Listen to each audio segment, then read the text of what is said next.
On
t'entend pas, Sophie. Oui, est-ce que vous m'entendez? Bonjour à tous. Hello. On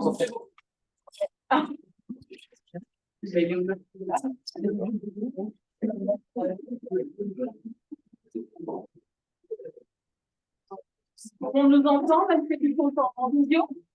Les étudiants qui sont en vidéo, c'est bon? Est-ce que vous pouvez mettre vos caméras, là, les étudiants, en vidéo et nous répondre? Oui, on vous entend. OK.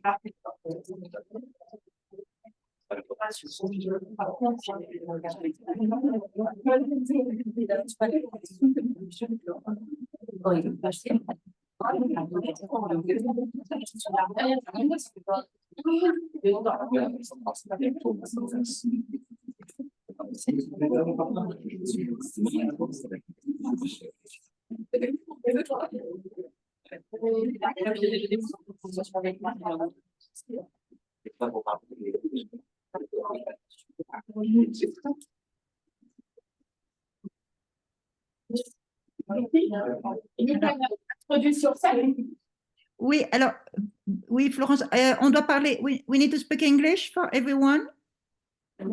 Yes, and we need to check if everyone is here. We have 53 students.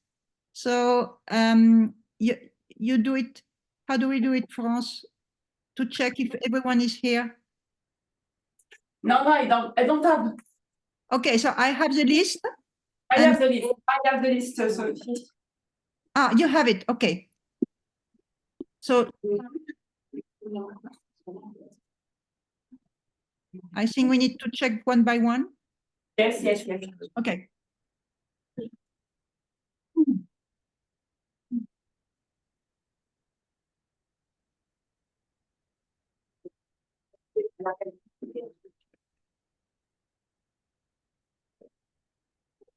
Madeleine Basset? Non, Basset, Charlie. Alors,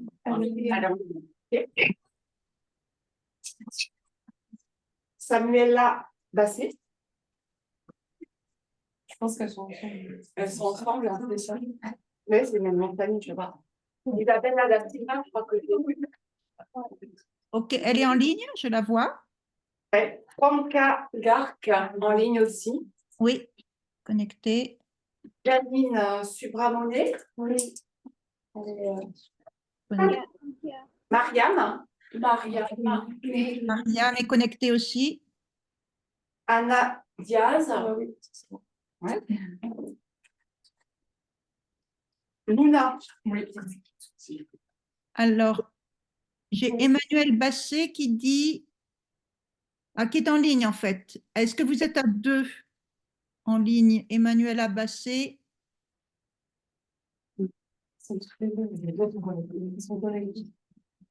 Emmanuela et Samuela, vous êtes ensemble? Oui, ok. Donc elles sont présentes toutes les deux en ligne. Sophie Bouillère. En ligne, mais je ne l'ai pas encore. On va voir. Hugo Chaudet. Dans cette ligne. Hélène Cabiran. Là.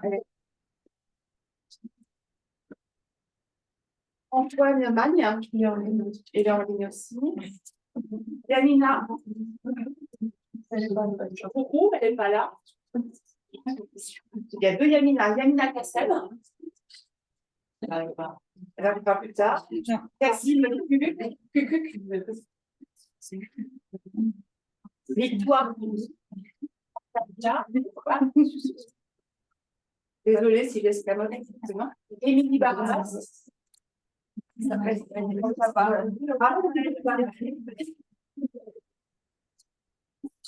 Rania Benafla, oui. Alexa Bonnefoy. Léo Thomas. Léonard Rivière. Anaïs Garot. Serena. Oui. Caroline Labattu. Oui. Léa Marie.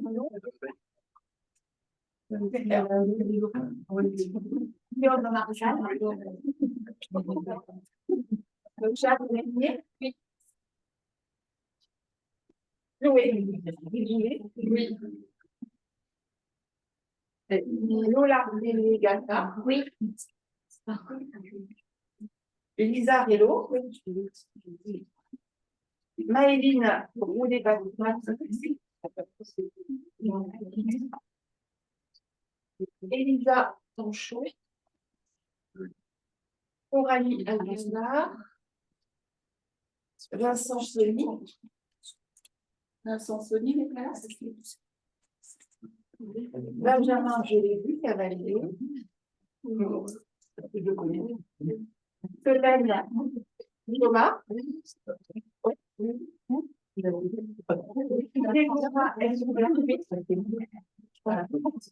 Léa. Léa, elle est là. Lucas Ponson. Vincent Bonny. Vincent Bonny.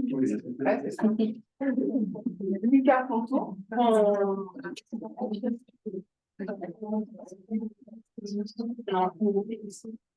Lucas Ponson.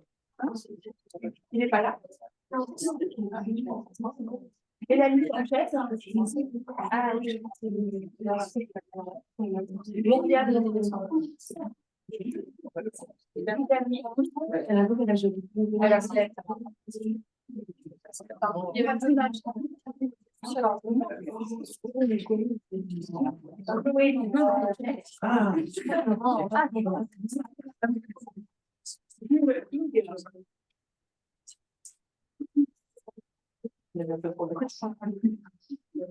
Iman.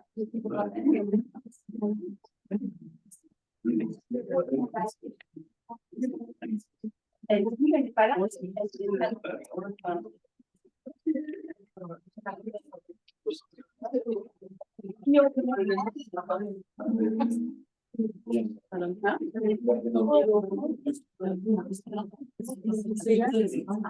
Chloé Sandras.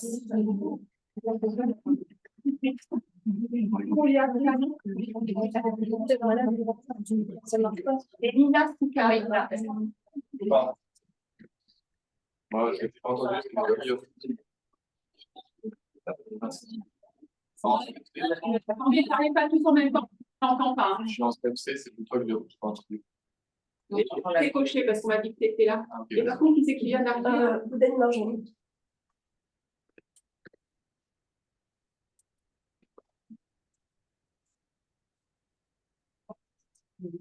Comment c'est ton prénom, tu dis? Marjorie. Marjorie.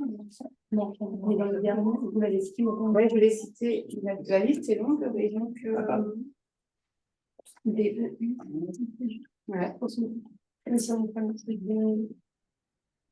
C'est pas dans le. C'est bon. On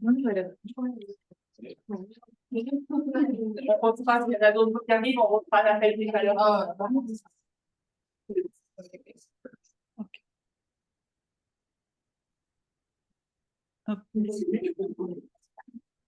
Yes,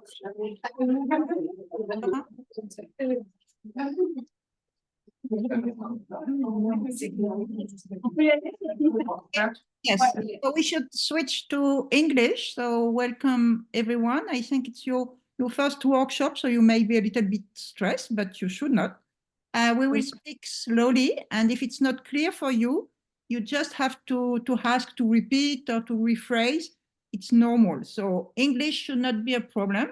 It's a practice for everyone. It's really a good point to practice, but we will never evaluate your English level. Okay, that's important. As Master 2 students, we expect you during all these workshops today and the next one to demonstrate your ability to understand in detail the scientific approach, the key results of the scientific publication. We want you to be able over the time to become critical and never stay at the superficial level of the analysis. So you should always ask questions to yourself. And this is what we will do with Florent. We will ask questions about this. So I am Sophie Sixou, so I'm professor at the university at the School of Pharmacy in Toulouse in biochemistry. And we work with Florence Dalac, who she's a doctor, oncology doctor. So we work together to get the two aspects, scientific and more clinical complementary aspects. What is very important today too is to be able for you to demonstrate pedagogical skills, because you are 53 students and you don't have the same background, scientific, medical background. So you should be good teachers to explain to everyone. Don't assume that everyone knows everything. You have to explain the basis and go to the details. Florence and me today, we will have to give you a mark for the 7 students we will present. And at the end of the year, each of you should have a mark. So don't stress about this. Do your best. We will ask many questions to make you improve. And again, it's a scientific aspect, your efforts that we will mark, but not your English level. Is that clear what I'm saying? Is that clear for everyone? Fine, my French English is understandable for everyone? Okay. Yes. Okay, right, thank you. So what is important is that today, during the next 3 hours, it will not only be the 7 students who will present the articles that we talk. So we would like you to ask questions. So Florence would be there to see you if you raise your hand. I will be with distinction 1 if you have any question. And that's important that you understand. If you just listen during 3 hours, it will be boring for you. So please interact, ask questions if it's not clear. And every time you will have to explain, that will make it clearer for you and for the other one. Okay? So practice your communication skills too. Speak slowly, clearly. And for the one in the room, please try to have the eye contact. So just look if the students understand are in touch with what you're saying, okay? So we are talking about the basis on hormone resistance in breast cancer. So again, most of you may not know too much about it. So I think we will start with the 2 first students. It should be, oops, if I'm not wrong, Jules and Guillaume, who are in the room. Start. Florence, you want to complete?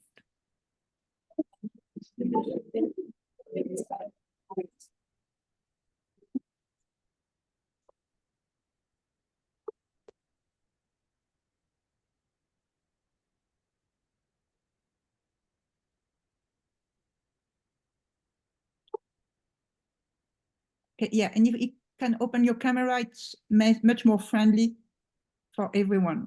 Thank you.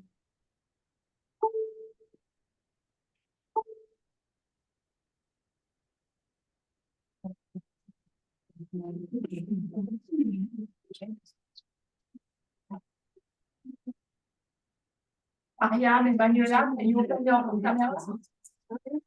Manuela is are here, and you need to share the screen.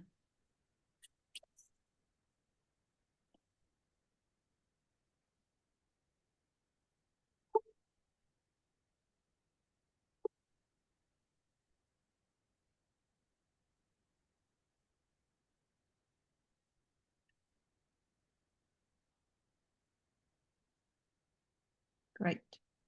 Okay, we can see it full view, so I think it's good for us. Cool. So hi everybody, today for the first workshop about breast cancer and hormone therapy and targeted therapy. We'll talk about understanding and considering the ESR1 mutation in clinical practice from the fundamental to the clinical.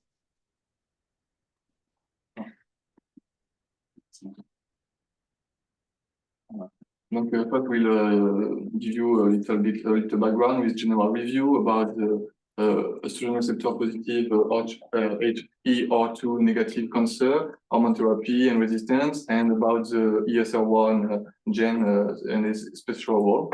Then we will present you 3 articles and give you a quick conclusion.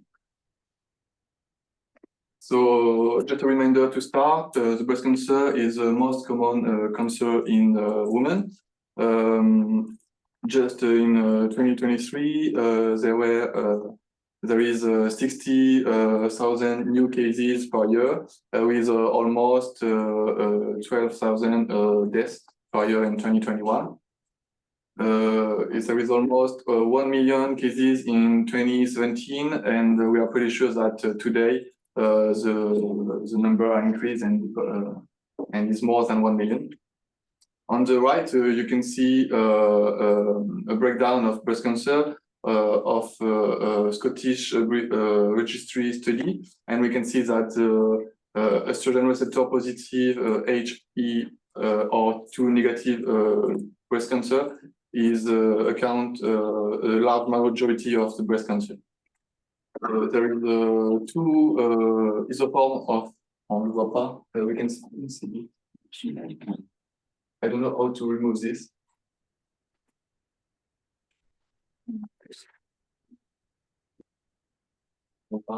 So there is 2 isoforms of the estrogen receptor, the alpha and the beta, but the main one is the alpha isoform. The main one is the alpha isoform. Yeah.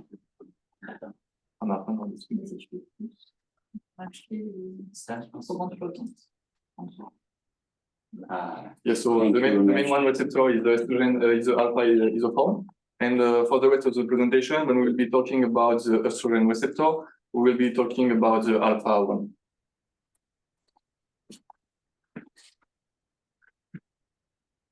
So about the estrogen receptor and the ESR1, which is the gene.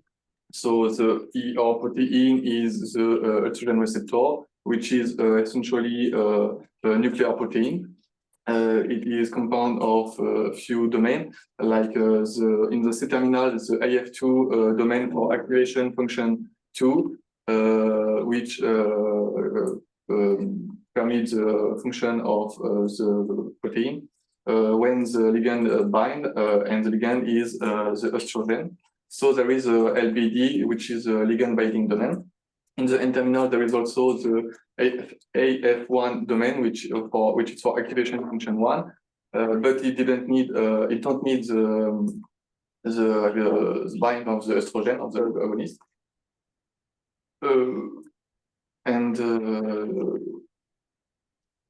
What we can say more? There is also the DNA binding domain for the protein linked to DNA to the transcriptional activity, and then hence transcription of some genes which depend on the estrogen receptor body. And one of the most important regulation of this protein is phosphorylation of the serine 118. There is a lot of pathway to activate this receptor. And have a lot of function, not only on at the DNA level, but we'll not be talking about everything because of lack of time. So it's a brief review of the endocrine system in women. It's basic, but very essential to understand the hormone therapy in breast cancer. So you have in the brain the hypothalamus, which secretes LH, RH hormone, then stimulate the pituitary gland, then secrete the FSH, LH hormone, and after the ovaries produce estrogen. And on the other part, you have the adrenal gland stimulated by ACTH hormone secreted by the pituitary gland, and then the adrenal gland produce androgen, which is transformed in estrogen by the aromatase enzyme in peripheral tissue, for example, adipocytes tissue. This second mechanism is the most important for the post-menopausal woman, but it is also functional in premenopausal woman. So the hormone therapy is a very important treatment in breast cancer. We have many possibilities. First, we can use LHRH agonists. For example, glycerin is one of them. So LHRH agonists is a very refined drug which links the LHRH receptor, and after that, the receptor is internalized, and then this pathway is blocked. So it's very important to know that at the beginning and start of the treatment, you have a flare-up effect with an increase of estrogen level. So it's very important to add another hormone therapy to block the estrogen. And generally, we use the tamoxifen. The tamoxifen is a selective estrogen receptor modulator. There is also the degraders, for example, fulvestrant is one of them. And the last class is the aromatase inhibitor, and letrozole is an example. So just the difference between the modulators and the degraders. Modulators will link to the estrogen receptor protein and enhance the recruitment of cofactor inhibitors. So then the ER pathway is unfunctional. And on the other part, the degraders will also bind the estrogen receptor protein, but after that, enhance the degradation of the protein with the proteasomal system. So hormone therapy is very important in breast cancer, very functional, but despite this very good activity, there is some relapses or some resistance to this therapy, notably among the metastatic breast cancer. The mechanism of resistance are quite well known. We can have the loss of ERX expression in about 20% of metastatic breast cancer. We can also have an overexpression and overactivity of the protein, which lead to inadequate efficacy between the treatment and the protein level.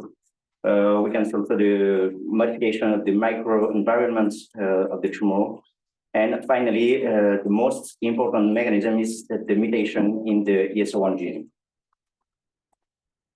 So this is the genomic alterations we can have in this resistance situation.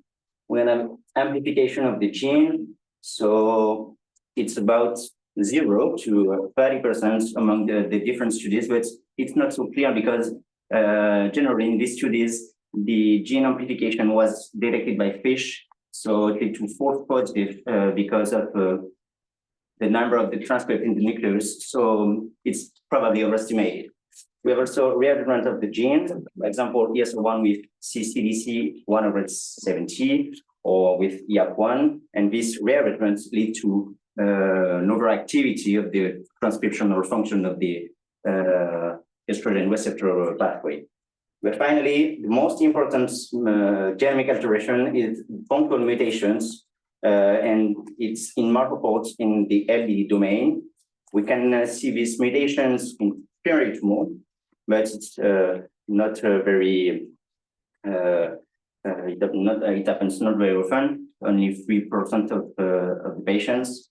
But we have 20% of metastatic ER plus breast cancer with mutation in ESR1 gene.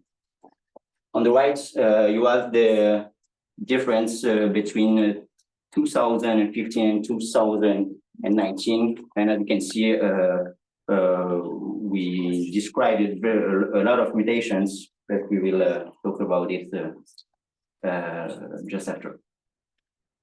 So, knowing the possibility that ERS1 mutations can occur and lead to the hormone therapy resistance, well, many questions. We can ask, for example, what are finally the mechanisms of resistance related to the mutation? Which therapies, which hormone therapies lead to the resistance? And on the other part, which therapies are still useful in these situations? And finally, how we can manage this situation in clinical practice to improve the clinical results in patients. So to answer these different questions, we'll... Yeah, can we maybe do some stops? And I would like, thank you. That's a very nice introduction, but maybe the students may have some question. Is everything very clear? Or do you have any question before they start to go really more in details with the publication? Was everything clear for all of you? Do you have any questions? Online, but here with the eye contact, I think everything is clear. Can you describe the structure of the ER?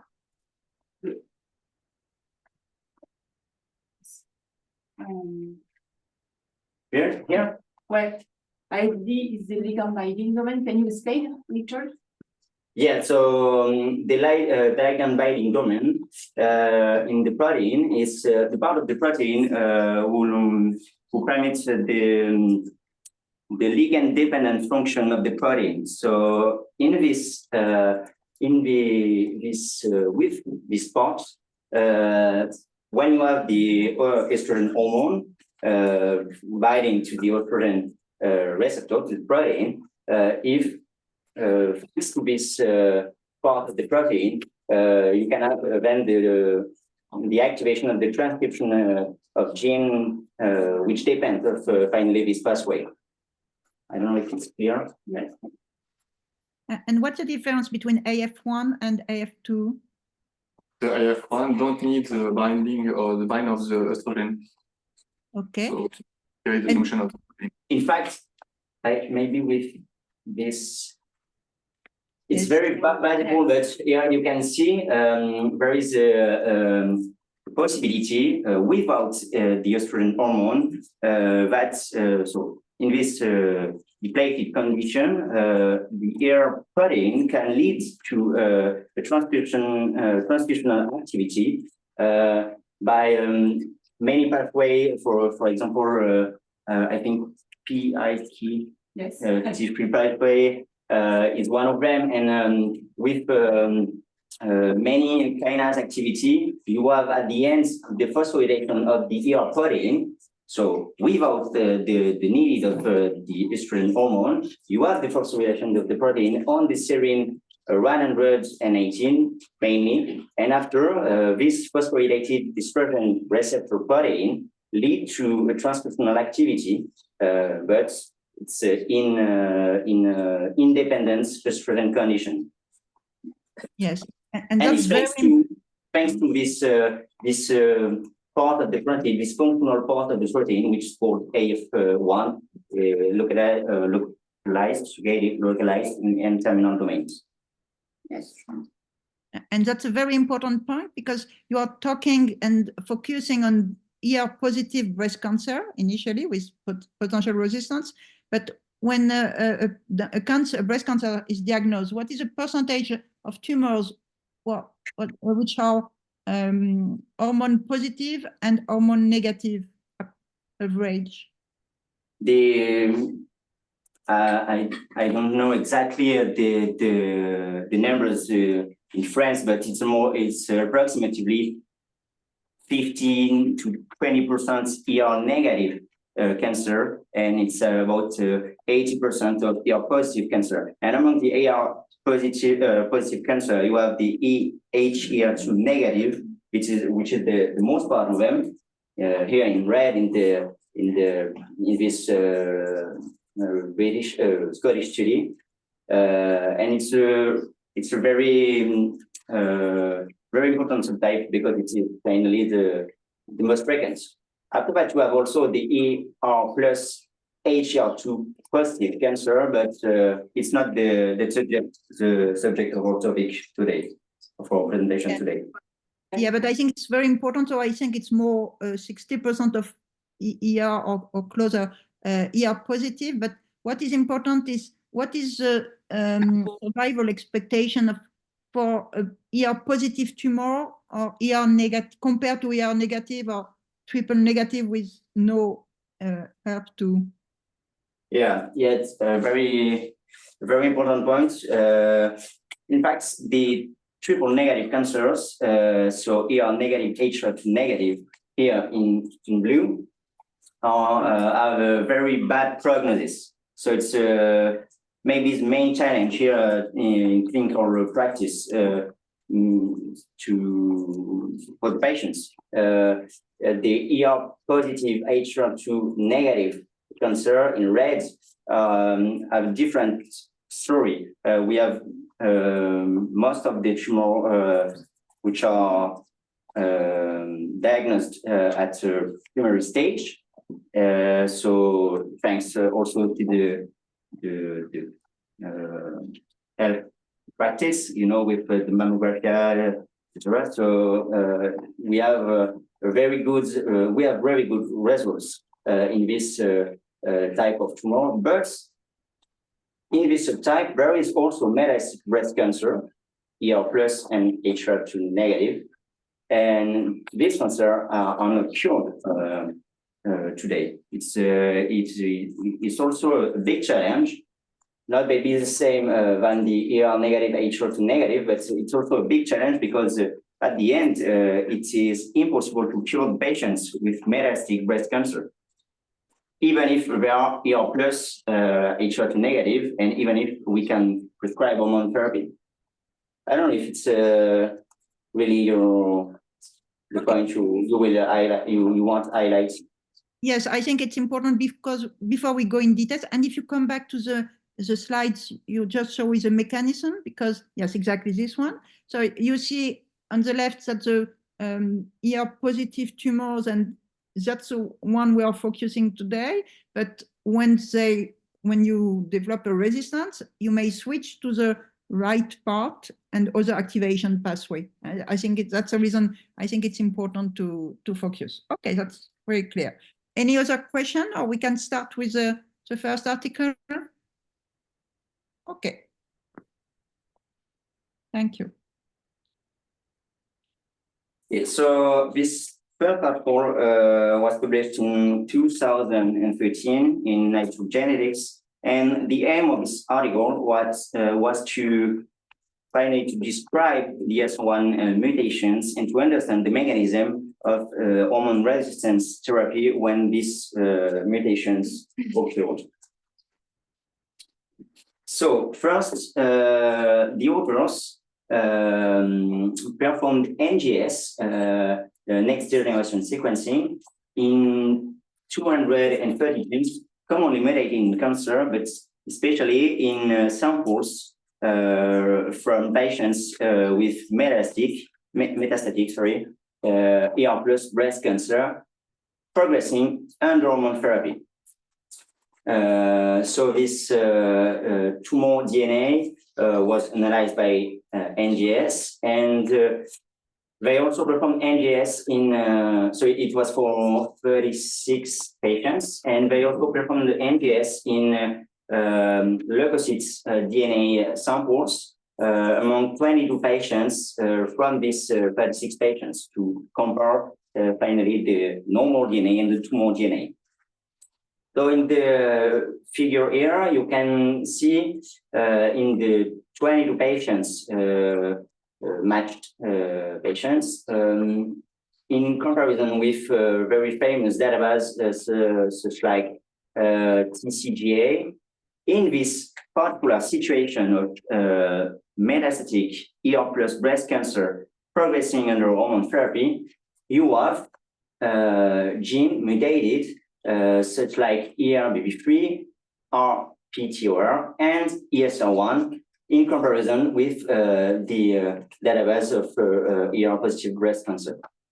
And they also looked at the amplification of the gene, and they found that ERBB2, CCND1, FGFR1, etc., were amplified in this population, but it was not very surprised. It was not a surprise because it is quite common to have this amplification in this metastatic breast cancer. So to focus on the ESR1 mutation, they also performed NDS in an overall cohort from a clinical trial, Bolero 2. In this clinical trial, there were also patients with metastatic ER plus breast cancer. And so in the total, in the cohort of 36 patients, they found 9 mutations, so 7 in the 22 matched cohort and 2 in the other cohort. And in the second analysis, they found 5 mutations. So I repeat, metastatic breast cancer ER positive. And as you can see, all the mutations occurred in the LBD domain. And for the most of them, it's the codon 537 or 538. So with these results, they found that these mutations could be the reason why there is a progression under the hormone therapy. So they then wanted to know the functional consequences of the mutation in the LBD domain. So for that, they used a construct of ESR1 mutated gene with plasmid. So they translated plasmid with the ESR1 mutated gene in cell lines with estrogen receptor positive, and also in cell lines with ER negative. And they also use plasmid with luciferase, with a gene coding for luciferase activity coupled with the estrogen response elements. So when you have the estrogen receptor pathway activated, you have a luciferase activity. Is it clear in this setting? Okay. So they looked on the luciferase activity in these different cell lines, and as you can see, without estrogen, you have an activity in the cell lines ER plus and also in the cell lines ER negative.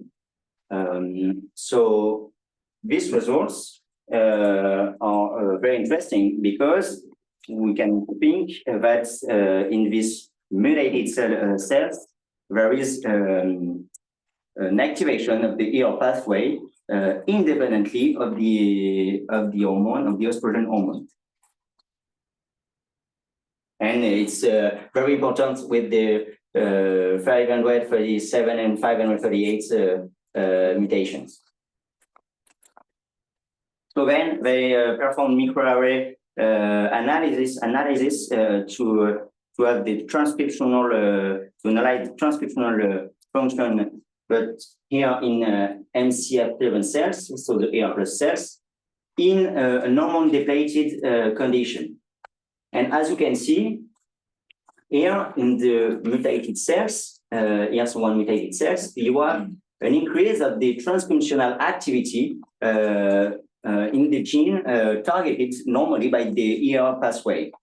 So, and it's about 200 genes, and whatever the mutations, we have 19 common gene overexpressed. And when they also looked at the phosphorylated protein, so as we said before, this is a mark of the ligand-independent function. And as you can see here, you have an increase of the phosphorylated estrogen receptor protein in the condition of ESR1 mutation, and especially in this 537 mutation. So then I wanted to know if this hormone independent activation of the ER pathway can lead to the tumor cell growth, because it's the final point. So for that, they implanted NCF7 cells, breast cancer ER+, with or without the mutation, thanks to a TET-on, TET-off system. So I think everybody knows this system. So with a DOX-inducible expression of the ESR1 mutated gene, they implanted these cells in mice, and also a source of estrogen with certain techniques. So when the tumor growth was sufficient, they removed the estrogen product, so they induced the hormone depleted condition, and after 1 week, they induced the expression of the ESR1 mutated gene. And as you can see, so when you have the estrogen, the tumor is growing with or without mutation, in red wild type, and after the remove of the estrogen source, there is a stable situation, because these cells normally express the ER protein, so they are dependent of the hormone to grow. But when we induce the mutation of the ESR1 gene, you have an increase of the tumor cells. So this mutation facilitates the ER pathway independently of the hormone. Finally, I wanted to know if the hormone treatment which targets specifically the estrogen receptor were still active. So in the cells without the estrogen receptor, but with the mutations, they used tamoxifen on the left or fulvestrant on the right. In different mutation condition, and when you give tamoxifen to the cells, you have a decrease of the luciferase activities of the ER pathway, but you need very high dose to decrease this activity, and at the end, with the very high dose, you have a residual activity with tamoxifen, but with fulvestrant, so the selective estrogen receptor degraders, you have a better efficacy, and finally, you don't have the residual activity. So maybe in this condition of ES1 mutations, you can give fulvestrant to patient, to cells here, but to patient at the end, to restore the clinical effects of the hormone therapy. Okay, so in conclusion, this article was published in 2013. So in this year, it was the first time describing the recurrent mutation of ES1 affecting this LBD domain in here in 20% of the cohorts of the paper, and this mutation promoted the ER signaling in the absence of the hormone. And finally, we can maybe use some different therapies such as tamoxifen or fulvestrant. Maybe fulvestrant is better to restore the clinical efficacy. Okay, thank you for the first article. Any question in the room or in the Zoom? I'm sure you have many questions. You want to be a researcher, so you must be curious and have always questions to ask. How do you do to have a medium without depleted with estrogen? Do you know that? No, I just want to like comments with someone that tungsten is not a direct antagonist of the receptor, it's more modulated. And there it's written like direct antagonist. So Tamoxifen yeah, it's like a agonist modulated. Yeah, sometimes yeah. and antagonist on other tissue. Depend of co-regulation. But That's what I mean. Vestron is decanter. Yeah. Not the same type of endocrine. Yeah. Maybe at the end of the presentation, because we have also more articles. Okay, but for this article, do you know why the authors use on one side MCF7 and on the other one SKBF3? What are the advantage and drawback of each cell line? It depends on the question you asked. Finally, if you want to assess the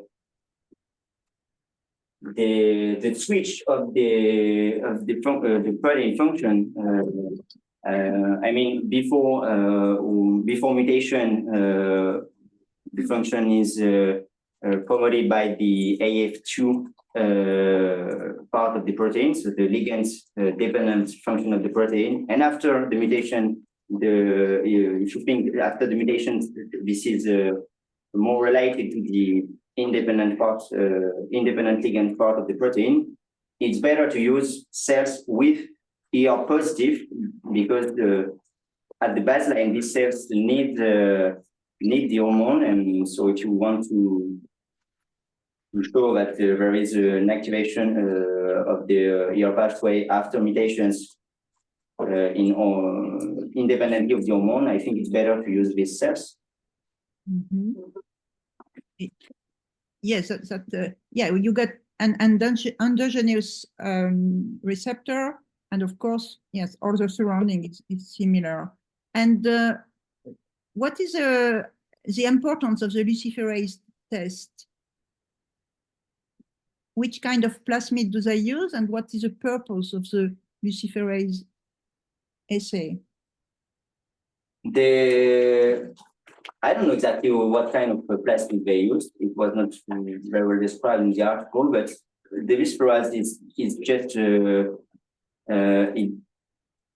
it's just a marker of the estrogen functional activity. If you want to analyze it's a simple way to analyze the consequence of the estrogen receptor activity, because it is coupled to with an estrogen receptor element. Yes. What is important is that in the plasmid you got estrogen responsive element.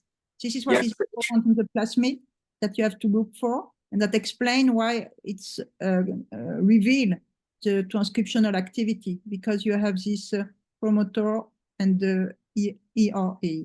That's very important. Okay. Yeah. And what is?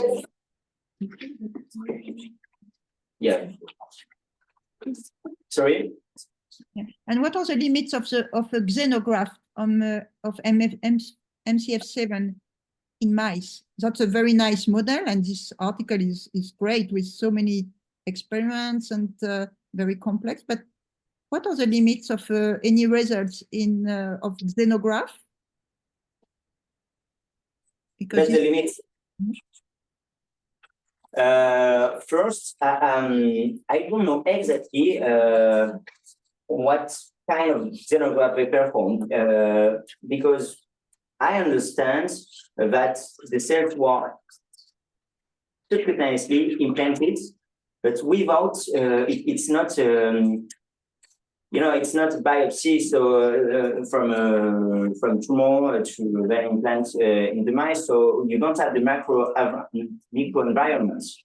And as we said in the introduction, you have many microenvironments. I can't explain here because lack of knowledge and lack of time why the microenvironment can lead to hormone resistance, but it's very were described in the literature that the microenvironment is important in for the tumor and for the resistance to hormone therapy. So with this model, you can't analyze that, and you can't interpret your results with this particular possibility. Yeah, the point is that because it's a xenograft, what are the specificity of the mice to accept human cells? Yeah, there is also the immune specificity. Yeah, so that's one aspect. That doesn't mean that it's not a very nice experiment, but it's important to have in mind, to keep in mind. Yeah, with no human response beside. Okay. And mice are very compromised, so it's possible to take the human modification in the balance. Yes. Okay. Balance. Thank you. So for the second article, which has been published in the Cancer Cell in 2018, it's about the allele-specific chromatin recruitment and therapeutic vulnerabilities of ESR1 activating mutation. So quickly, because we have already talked a lot of things about it, but it's not a really well-treated concept.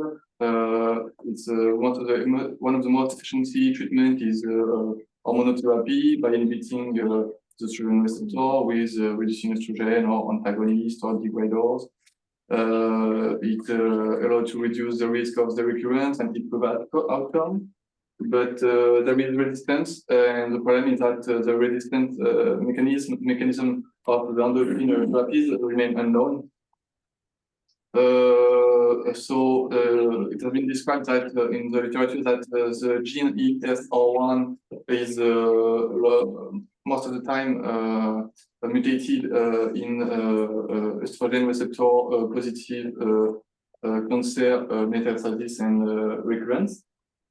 Two of the most important mutations are the tyrosine 570 and 37 and the asparagine 580 and it's mistake, it's 38. Sorry, and so these mutations are on the LBD, the ligand binding domain, and they change the conformation and allow the protein estrogen receptor to be in an active conformation without the presence of the agonist, the estrogen. It's also described that this mutation change the conformation and reduce the affinity of antagonists and degraders like tamoxifen and fulvestrant. And this can explain the variation of resistance and metastasis. And this also this mutation sometimes leads to an increase of the migration of breast cancer cell. So all this information lead the authors to hypothesize that the mutation of the estrogen receptor ligand binding lead to a constitutive activity and change the estrogen receptor transcriptional network that promotes cancer progression. So to respond to this hypothesis, they use one model especially, which is a TET-on.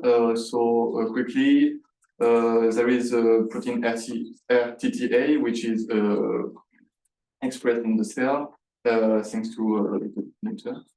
And when there is no doxycycline, so it's a doxycycline induced model. When there is no doxycycline in the TET-on, the RTTA will not be active, allowed to bind on the T or E and promoter. And so the HA estrogen receptor mutant, which is tagged HA, will not be expressed. Yes, just want to add that this T or E HA estrogen receptor mutant is transduced in the cell. I think I don't say if I'm not wrong by lentivirus. So they will use this model to induce the mutant by adding doxycycline. So first of all, they wanted to look at the changement of the global changement of the transcriptome by the mutated estrogen receptor binding domain. So they performed RNA sequencing on both models with the tyrosine mutant, two tyrosine mutants, an asparagine mutant, the wild type with hormonal depleted condition, and the wild type in hormonal depleting condition, and then treated with the estrogen, E2. And we can see in this pairwise table that both tyrosine mutants cluster together with quite the same transcriptome. The asparagine mutant clustered alone, and wild type with estrogen don't cluster together because we need the estrogen to activate some gene, some gene. And we can also see that for the both mutation, three, we have no difference when we had estrogen. So it means that this mutation leads to a constitutive activity of the estrogen receptor. Then they performed, they did analysis by principal component, and we can see that here, this first one are the wild type. They segregate from the T mutation, the asparagine mutation, which also segregate from the tyrosine mutation. And we can add that here, we can see that if you on the tyrosine mutant, if you add or if you are in a hormonodepleted condition or with or without estrogen, they cluster together. So the transcriptome are quite the same. So we can conclude that the tyrosine mutant and have a different transcriptome than the wild type, but also than the asparagine mutant, and mutant have a constitutive activity. Just here quickly, it's a result of clinical biopsy of tumors of metastasis of estrogen receptor positive breast cancer, and it just supports the result of having cell line that we have an enrichment of some gene and the inverse of the others on both mutants. Then, so the authors find that the changement of transcriptome are not only about estrogen dependent gene. So they hypothesized that the mutation of the estrogen receptor on the binding leads to a changement of the ER binding profile, which by consequently change the transcriptome independently of the estrogen. So they perform a ChIP-seq of estrogen and HA because if you remember, the mutant is tagged HA. It's just to be sure that what they observe is the consequence of the mutation of the mutant. And we can see that in the cell line is the MCF7 breast cancer cell line. And we can see that when you have the mutant, you have an increase of binding site compared to the wild type with estrogen treatment. And so there is an increase and also more gene. Then they wanted to know if this observation, this changement of binding profile of the ER binding site within the mutant are correlated with an active chromatin. That's why they look at the H3K27 acetylation, which is a mark of open and active chromatin. And we can see on the top, they look at the decreased mutant gene, and we have a decrease of the mark H3K27 acetylation. In contrary, in the mutant gain site, you have an increase of this profile. So then they look at the overlap of the H3K27 acetylation and the profile and the ER binding site, and they overlap it, and we can see that in the mutant, the overlap is significantly bigger than compared to the wild type. So we can conclude here that the ER mutation, estrogen receptor mutation changed krypton and estrogen receptor binding profile. Then they want, in a few years we don't present you. They find that a part of genes which are deregulated are implicated in metastasis process and in process that promotes metastasis, like inflammation, if I remember well. So they wanted to look at if the ER mutants lead to metastasis and cancer progression. So they used the luciferase, as in the first paper, to follow the proliferation and the volume of the tumor, and because of the mutant expressed luciferase. And we can see in the first figure here that when they look at the volume of the tumor, and yes, I forget to say that they perform xenograph of this mutant with luciferase infection, so they can follow the proliferation in the tumor. And we can see that the tyrosine mutant have a bigger volume of the tumor, and it increases quicker. More quick, and compared to the wild type, but also compared to the asparagine mutant. So we can add that there is different characteristic between both mutants. And then they did the same, but they after at the day 35 they remove they perform the surgery to remove the primary tumor, and then they remove at day 100 the dog's diet to remove the mutants. And we can see that when you remove the surgery, so you are just looking at metastasis, and you have an apparition of metastasis between day 60 and 100. And when you remove the dog diet, so when you remove you have no more mutants, you have a quick regression of metastasis. And in the figure E, it's just the image corresponding to this experiment. And we can see at the beginning that you have the primary tumor, then they remove it, and you have the progression and the apparition of metastasis. And at day 100, just here, you have the quick regression. When they remove the diet, you have a quick regression of metastasis. So we can conclude that the estrogen receptor mutation leads to a transcriptional propagation with repropagation, which promotes metastasis. So they wanted to know which deregulated genes are implicated in the mutant estrogen receptor growth. So they select upregulated gene, and thanks to two algorithms. Sorry, I will not be able to explain you how this algorithm works, but they find a few genes that are upregulated in metastasis, and in the top ranked gene, you can see that they find TFAP2C, which is an important activator of the estrogen receptor, and it leads to it helps the activity of the estrogen receptor. And so they wanted to know if it can be implicated, TFAP2C can be implicated.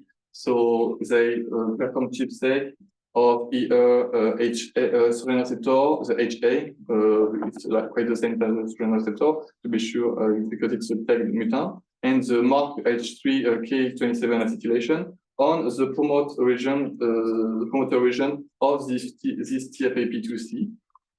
And we can see that you can see that the estrogen receptor and the active chromatin mark are located in the promoter of TFAP2C. So the TFAP2C seems to be implicated. So they wanted to check if it's the case. So is TFAP2C implicated in the estrogen mutant cancer progression and metastasis? So they what they did, They perform a carol thanks to CRISPR-Cas9 of the gene TFAP2C. The E is a control. You can see in both mutants that when you remove and both cell line, that when you perform the carol, there is a decrease of the AP2 gamma, which is a protein of the TFAP2C gene. There is a decrease and maybe an extinction of this protein. Then they wanted to check the proliferation in this condition of TFAP2C carol, and you can see that with doxycycline, with the mutant, and when the TFAP2C is not there, because it is carol, you have less proliferation and less cell than the other doxycycline with the TFAP2C. So we can conclude, and it's the case in both mutant and cell line. So we can conclude that the TFAP2C is upregulated by the estrogen receptor mutant and is essential for the estrogen independent cell proliferation. So we introduce CDK7 quickly. CDK7 is an activator of the estrogen receptor by phosphorylating the serine 118, as we have told you in the introduction. And so it leads to this activation. And they hypothesize that if we target this by targeted therapy, thanks to a small molecule, which is a THZ1, an inhibitor of the CDK7, can it be a good therapy with a good outcome and good result? So they first, in the haze, they did a cow of CDK7 thanks to Cas9 with gRNA, 3 gRNA, and we can see that both of these 3 gRNA are efficient. And when they look at the proliferation and cell number, and we can see that when you deplete CDK7, you have, so in green, red, and blue, you have a little bit less of proliferation than the control. And then, so they try to perform a combination of treatment of THZ1 and THZ1 plus the fulvestrant, the degrader. And we can see, compare to single treatment and a control vehicle without treatment, any treatment. And we can see that when you perform combined treatment, you have a synergic action, and you have it decrease a lot the tumor compared to a single treatment and to wild type. So the results support a potential efficiency targeted therapy to overcome endocrinotherapy resistance caused by the estrogen receptor mutant. So this is the graphical abstract of the paper. And to conclude, the estrogen receptor, the ESR1 is mutated in the tyrosine 537 and the asparagine 538, which leads to change the system, the estrogen receptor binding profile, and change the transcriptional network. It can lead to promote metastasis and recurrence and resistance of hormonotherapy. But we have also seen in the last figure that there is a potential therapeutic target thanks to a small molecule. Okay, so before we move to the next one, so do you have any question? I'm sure you have. So maybe I was far, but I think that the high contact rate was not maybe the best with the students in the room. So maybe that's something that is important, not just to focus on what you're talking to, but to the public. That's important. I have a few questions. You are talking about ligand binding domains. There is a DBD. Do you think that all the receptors have a DBD? DNA binding? All the receptors in the Yeah, you're talking about all receptors in general or just the estrogen receptor? Yes, I want you to tell me what are the category of receptors and why we have a DBD in that case. DBD or LBD? DBD. DBD, because you can see in this a DNA binding domain. Oh, DNA binding domain. No, not all receptor. I think not all receptor have a DNA binding domain because every receptor will just stay at the membrane and there is a pathway. So that's the membrane receptor, and the estrogen receptor belong to which family of receptors? It's a nuclear receptor. Yeah. Receptors with a transcriptional activity. And do you know how this transcriptional activity is performed? What can trigger? We saw that in this very nice representation, we saw the estrogen receptor binding on the DNA, but what happened to make the transcriptional network? So I don't know if it is what you want me to say, but when the receptor when the ligand binds to the receptor, there is a co-receptor. I think it's for the estrogen receptor is NCO3, which allowed the estrogen receptor to be completely active and bind to the DNA domain and activate the transcription. Yeah, so you have co-regulators, so that can be activators. Yeah, and how many do you have? Do you think? Do you have an idea how many co-regulators? Yeah, co-repressor and co-activators you have? No, I don't know. Hundreds. But I didn't. Yeah, average. I don't know. I don't know. 100 or 1,000. I don't know. Yeah, it's about 50. Oh. Yeah, but it's really a group with many co-regulators, and that's a balance between co-activators and co-repressors that change. And this balance is changed exactly in what you see here in the graph. Anyway, and so my question now comes to: how do you study and why do you use a chip sequence technique? What are the advantages of this technique in this specific case of estrogen receptor?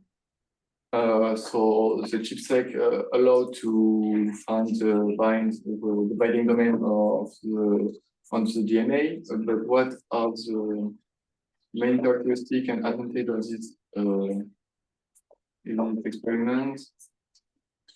Because with the chipset, you can analyze all the proteins who are localized just near the receptor and in this particular DNA localization. Yeah, because what is how do you do the experiment? What are the main steps of the experiment? Is that clear for everyone? I'm not.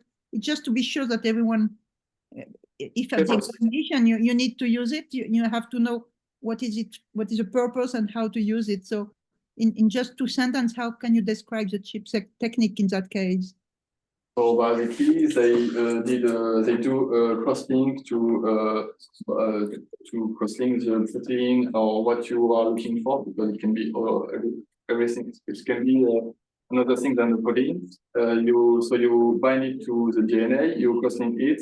You did immunoprecipitation of what you're looking for, and then you do a reverse cross-link to only the DNA part, and you do sequencing. Yeah, and the name is chromatin immunoprecipitation, the chip. But in that case, it's ER that is immunoprecipitated first, and then okay, yeah. And what is the advantage of the doxycycline induction? Its advantage is, and as you can see in the one figure, you can remove the doxycycline and come back to the phenotype without the mutant. It's temporary. You can active and inactive when you want. Yes, it's inducible and it's reversible also.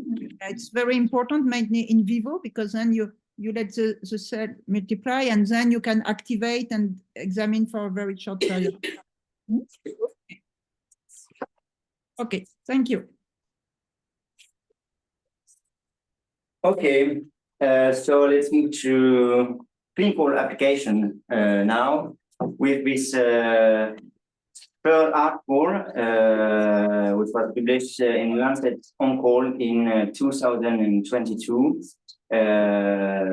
phase 3 trial, multicentric from France, who aim to evaluate the efficiency of switch to fulvestrant and palbociclib versus continuing an anti-aromatase inhibitor therapy in patients with metastatic ER plus breast cancer with a rising ER1 mutation during the aromatase inhibitor and palbociclib therapy. The name of the study is better one. Okay, so I think now the context is very well described. So yes, the ER1 mutations are very important to relate to hormone therapy resistance, but maybe fulvestrant is one of the hormone therapy which is still useful and active in this situation. So the question is, can we improve clinical results by switching hormone therapy class to fulvestrant when we have an ER1 mutation detected? It's important to understand that ESR1 mutations occur only on aromatase inhibitor treatment, and not only under tamoxifen or fulvestrant. Yeah, as we described before, the estrogen receptor selective therapy like tamoxifen or fulvestrant are quite active on this subtype. So these resistance mutations occur when you are under aromatase therapy. Yeah. Because the aromatase therapy is before the ER pathway. The aromatase therapy, the goal of the aromatase therapy is to decrease the estrogen level, to decrease the ligand level. But as we described before here, the main problem is not the ligand, the main problem is the switch to a ligand independent function. Okay, so the study here is the study design. So they included patients, women with metastatic breast cancer, ER plus HER2 negative, treated with aromatase inhibitor and palbociclib. Palbociclib is a CDK4/6 inhibitor. And treated also with the ATRH agonist if a woman were premenopausal. And after inclusion, they assessed the ESR1 mutations in circulating tumor DNA samples every 2 cycles. And when the ESR1 mutation was detected, but without clinical or CT scan progression, so in a molecular relapse situation, a biological relapse situation, the patients were randomized to an arm with fulvestrant or the standard arm with continuing the aromatase inhibitor. After that, the patients who progressed after the randomization in the standard arm could be switched to the fulvestrant arm with this special crossover cohort. So it's a phase 3 multicentric, and it was an open label study because fulvestrant is a muscle injection, so it's not very ethical to give a placebo muscle injection to patients in the standard arm. So it was an open label study. Okay, so at the first step, we have 1,015 patients included, and then 172 patients randomized, with 88 patients allocated to the fulvestrant arm and 84 in the other arm. The primary endpoint was to assess the progression-free survival from the randomization in the 2 arms. And the secondary objective were to assess the second-line PFS in the crossover cohort, and also the time to strategy failure from randomization and the chemo-free survival from randomization. the time to strategy failure is defined by time from randomization to the time of endocrine therapy discontinuation or death, and the chemo-free survival is defined by the time from randomization to the initiation of chemo or death. So here are the characteristics of the patients. So the patients were well balanced, of course, because it's a randomized study. Just say the median age was 61 years, and the time from inclusion, so from the first step to the apparition of the ES1 mutation, were more than 1 year in 2/3 of the cohort. After that, the overall characteristics are well balanced and very classical in this type of populations. Here are the main result of the study. So, as you can see, the progression-free survival in previous arm is about 12 months, and on the other arm, the continuing arm, the progression-free survival median is 6 months. Knowing that the median follow-up from inclusion was about 3 years. You see 5 months, and the median time between inclusion to randomization was about 16 months. And it's intention to treat analysis. So it's statistically different with nasal ratio of 0.6. The subgroup analysis are here. You can see this. Maybe we can speak about these results. So for patients with breast cancer with metastasis in bone only, ER+, the apparition of an ESR1 mutation is not finally maybe a reason to switch for fulvestrant. I don't know, it's a supposition, because you can see there is no difference in terms of PFS between between fulvestrant and continuing aromatase in this specific part of the population. But we have to be very careful because it's a very small sample, only 19 patients. So maybe it's just because the sample is too small, but maybe we have biological explications, we don't know. It's important to note, but it's important to not conclude with these results. Here are the secondary endpoints. So when we look at the time strategy failure and the chemo survival, we don't have any difference across the two groups. The time strategy failure, so from the randomization to the discontinuation of the therapy of death, is about 11 months for the two groups, and the chemo-free, so the time for initiation of chemotherapy, is about 14 months in the two groups, without difference. The PFS from the first from the inclusion is about 27 months, and when we look at the crossover cohort, so in the continuing arm of 84 patients, we have 69 patients with progression of death. In these 69 patients, 47 switched to the fulvestrant. So this is a crossover cohort. And among these 47 patients, we observed a progression in 37 patients in a median time of 3 months. Is that clear? Okay. Just look on the adverse event because it's very important in clinical trial. I just put the hematological focus, not because I like hematology, because palbociclib therapy is well known to induce hematological adverse events.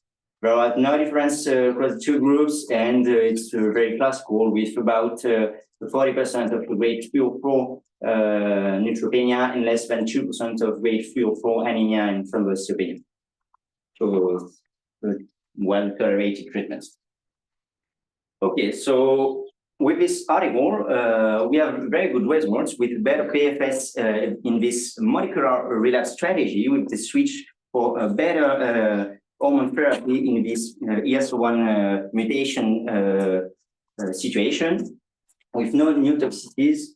But it's important to note that the PFS was assessed without blinding, as I said before, because of ethical considerations.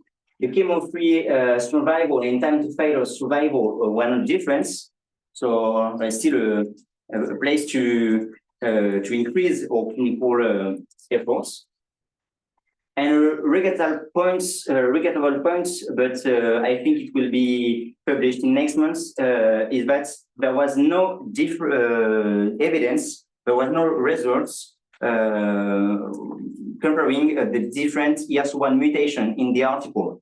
I was not very, maybe very clear, but the ESR1 mutation was assessed by droplet digital PCR in blood with tumor circulating DNA for 4 hotspots. As we know in the introduction, there is a lot of ESR1 mutations. The 4 hotspots is for about maybe 80 to 90% of the population, which is the major part. But we have also maybe some patients who could benefit of this switch strategy, but it's impossible to know with this assessment with digital droplet PCR because we don't have the results of these over mutations.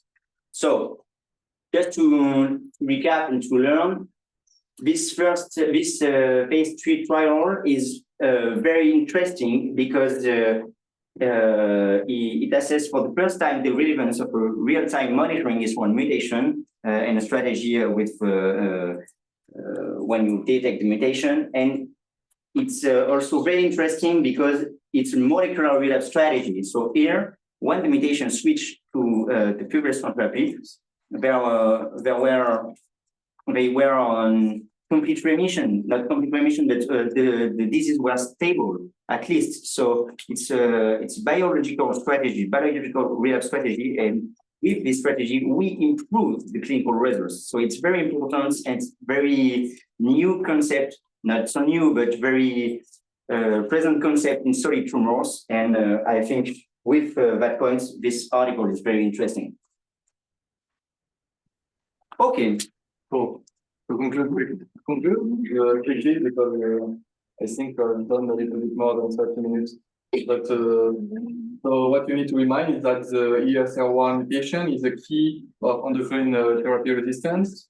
That you need also to remind that understanding the endocrine therapy effect of ESR1 mutation cancer cell is a key to improve the therapeutic strategy and find a new strategy. And just to finish, targeting molecular relapse is a promising concept, and clinical trials are already well advanced, as we have seen just before. Just the last slide, very fastly. Here on the left are the European Oncology Society guidelines for the treatment of metastatic breast cancer ER plus HER2 negative. And here are the actualization in 2023. And there is a new situation of for ESR1. As you can see, now somatic mutation testing is recommended. And in the situation of progressive disease, it's not the situation of the clinical trial I presented before, but in the situation of progressive disease, if you have an ESR1 mutation, you can give, it is recommended to give to patients L-caspase, which is another degraders, because in this Emerald trial study published in 2022, there was benefits with this therapy. Better benefits with L-caspase fulvestrant, but as you can see, with all this research, all these articles, the guidelines are changing and we're improving the results for the patients. Thank you very much for that. The result of the big, Yeah, this is essentially than the other one. yeah, the same. It's similar. And but we use the new But the results are, receptor. but the results are not published. Yeah, it's an ongoing trial. Yeah, I see. I've seen this trial. Very interesting.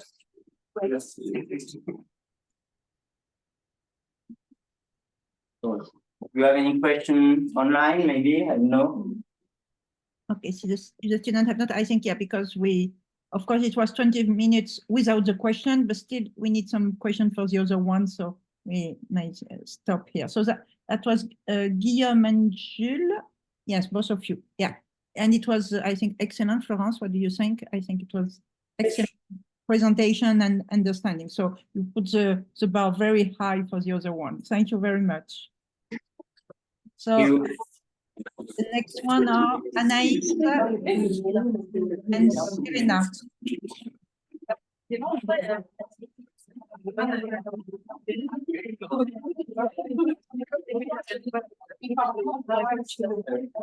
And online we have Hugo. We arrived to Florence for the Hugo show days here.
Hello, Brian and I will going to present you the importance of hormone therapy and targeted therapy in breast cancer.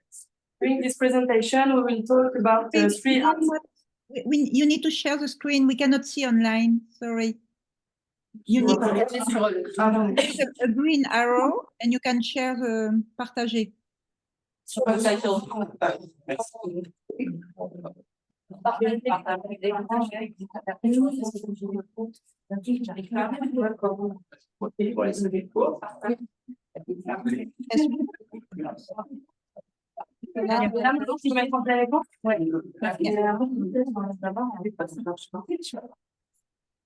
It's okay. Perfect. Thank you very much. Merci, tout à l'heure, vous avez raison. À mettre les commandes dans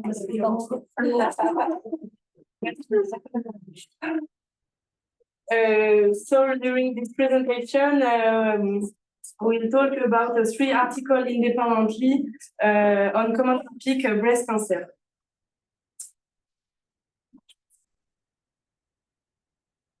One of the most often diagnosed in women globally is breast cancer. Breast cancer is the second cause of death because of cancer. In other, this disease this pathology is an heterogeneous disease marked by an abnormal growth of breast cells. These cancers are divided into subtypes, characterized in particular by the presence or absence of hormone receptors, such as the progesterone receptor or estrogen receptor, and the HER2 receptors. These receptors play a key role in tumor development and progression by acting as a regulatory point for cell proliferation. Among the main subtypes, the first is hormone-dependent breast cancer. This cancer is characterized by an overexpression of HR positive receptor and is very important for targeted for hormone therapy targeted. The second subtype is breast cancer. This cancer is characterized by an overexpression of HER2 receptors, and this receptor is a protein that promotes cell growth. And for the third subtype, triple negative breast cancer, this cancer is very difficult for treatment because do not express the HR positive receptor or HER2 positive receptor. So generally require the chemotherapy.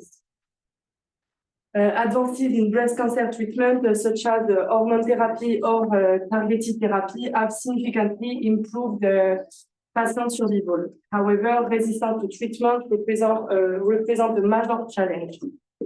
Resistance to hormone therapy, which target estrogen receptor dependence pathway, is a common obstacle. Tumor can develop resistance via various molecular mechanisms, including cell cycle alteration, receptor mutation, and alteration of compensatory signaling pathway. In this presentation, we will focus on the hormone-dependent breast cancer. In a physiological condition, the estrogen, the hormone receptor, like progesterone receptor or estrogen receptor, necessitate an hormone like E2 for activation. And when this receptor is activated, require dimerization for go into the nucleus and trigger the transcription. So in a breast cancer condition, this receptor, this ER positive receptor, is constitutively activated, and this continued activation promotes tumor development and growth and directly influences the cell cycle. The cell cycle is a process that regulates in 4 phases: G1 for growth, S for replication, G2 for growth, and M for cell division in the mitosis. And this cell cycle results in 2 identical daughter cells. In this cell cycle, a lot actors come into play. The different phases of the cell cycle take place in precise order to ensure the maintenance of sequence CDK kinase dependent cyclin are involved in regulation the cell cycle as checkpoints. They occur throughout the cycle in determined order and will be interested here in CDK 2, 4, and 6. So in this presentation, the objective is to characterize the mechanism involved in resistance to hormonal therapies, to focus on the role of the cell cycle in CDK kinase in the regulation of the proliferation of hormone-dependent cancer cells, to determine the importance of the CDK4/6 pathway in the development of resistance to hormonal treatment, and to analyze the mechanism of action of CDK4/6 inhibitor to optimize the therapeutic strategy to overcome this resistance. So now I'm going to present the first article, Early Adaptation and Acquired Resistance to CDK4/6 Inhibition in Estrogen Receptor Positive Breast Cancer. CDK4/6 inhibitors are a major breakthrough in the treatment of hormone-dependent ER breast cancer, especially in cases where hormone therapy no longer works.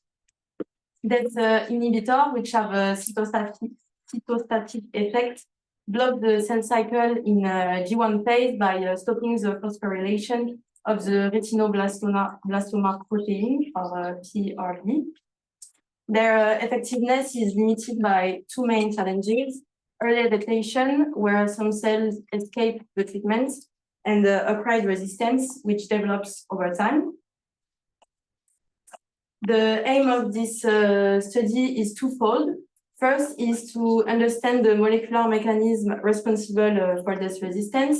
And the second is to evaluate the effectiveness of two combined therapeutic strategies to prevent the development of resistance and improve clinical outcomes. So first, the researcher studied the early adaptation to CDK4/6 inhibition in a cancer cell line, which is a MCF7. So we can see here that after 24 hours of treatment with palbociclib, which is a CDK4/6 inhibitor, there's a decrease in the BRD positive cells, which are proliferating cells. So it shows that the cell cycle stopped. But then after 72 hours of treatment, some cells resume their cycle, reflecting an early adaptation. Here, we also can see that after 72 hours of treatment, the resumption of the cell cycle is associated with the restoration of the retinoblastoma protein phosphorylation and the cyclin E2 expression, as well as the accumulation of cyclin D1. So this result suggests that early adaptation, driven by the persistence of cyclin D1, limits the long-term effectiveness of CDK4/6 inhibitor. Then they studied the effect of CDK4/6 and PI3K inhibitor combination on early adaptation in the same cancer cell line. So we can see here that they did sensitization screening to identify several compounds acting in synergy with palbociclib, particularly the PI3K pathway inhibitor in black. So then they did the clonogenic test using this PI3K pathway inhibitor in combination with the palbociclib. So we have here the PI3K inhibitor, the AKT inhibitor, and mTOR inhibitor alone or in combination with the palbociclib.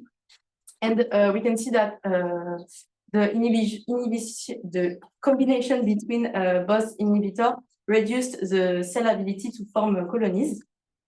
And then in the last figure, we can see that the combination between palbociclib and PI3K inhibitor reduced cell proliferation, reflecting the cell cycle arrest in the G1 phase, even after 72 hours of treatment, compared to the palbociclib alone. Then they evaluate the effect of this combination on apoptosis. So we can see that with the combination of palbociclib and PI3K inhibitor, there's an increased activation of caspase 3 and 7, which are K markers of apoptosis, and also decrease the cell survival fraction, which demonstrate that this combination is highly effective, leading to cell cycle arrest accompanied by apoptosis. Then they evaluate the in vivo effectiveness of this combination in a patient-derived tumor xenograft model. So in this xenograft model, we can see that the inhibitor alone in green and orange did not prevent from disease progression, whereas the combination of both inhibitors in red led to a significant tumor regression. And in this figure, the combination show an increased PARP cleavage and a decreased PRB phosphorylation, which confirmed that it stopped the cell cycle and induced apoptosis. So that results demonstrate the in vivo effectiveness and clinical potential of this combinatory strategy. Then they evaluate the molecular mechanism responsible of the early adaptation in MCF7 cancer cell lines. So here, for these cells which are treated by the palbociclib, we can see that the inhibition of CDK2 by using the cRNA reduced cell proliferation, which showed the importance of CDK2 in the progression in the cell cycle. And then in this figure, we can see co-immunoprecipitation between CDK2 and cyclin D1. So cyclin D1 activates CDK2, promoting PRB phosphorylation and allowing the cell to progress in the cell cycle. But we can see that when we add the PI3K inhibitor, it reduced cyclin D1 levels. So this result suggests that early adaptation is mediated by the CDK2 cyclin D1 complex. Then the researcher studied the effect of a triplet combination targeting CDK4/6, PI3K, and the estrogen receptor. So they did clonogenic tests here using these three inhibitors alone or in combination of 2 or 3. And we can see that for the combination of the 3 inhibitors, there's a greater reduction in the clonogenic capacity of cells compared to the double combination here. We don't see very clear, but it's that. And then for the combination of the 3 inhibitors, we can see that there is a decrease in retinoblastoma protein phosphorylation and in CDK2 and cyclin E2 levels. So here, and also an increased PARP cleavage. So this result shows that this therapeutic strategy is more effective than the double combination in reducing proliferation and inducing apoptosis. Then they evaluate the molecular mechanism of acquired resistance in 2 resistance cancer cell lines, which are MCF7 and T47D. So in this resistance cancer cell line, we can see a loss of retinoblastoma protein, abolishing the control of G1 restriction point. And in this cancer cell line, we can see cyclin E1 amplification, which activates CDK2 and allows progression to the S phase, despite the CDK4/6 inhibition. So these results indicate that acquired resistance is mainly due to either the loss of PRB or the amplification of cyclin E1. Then they evaluate the role of RB1 mutation in acquired resistance in a xenograft model.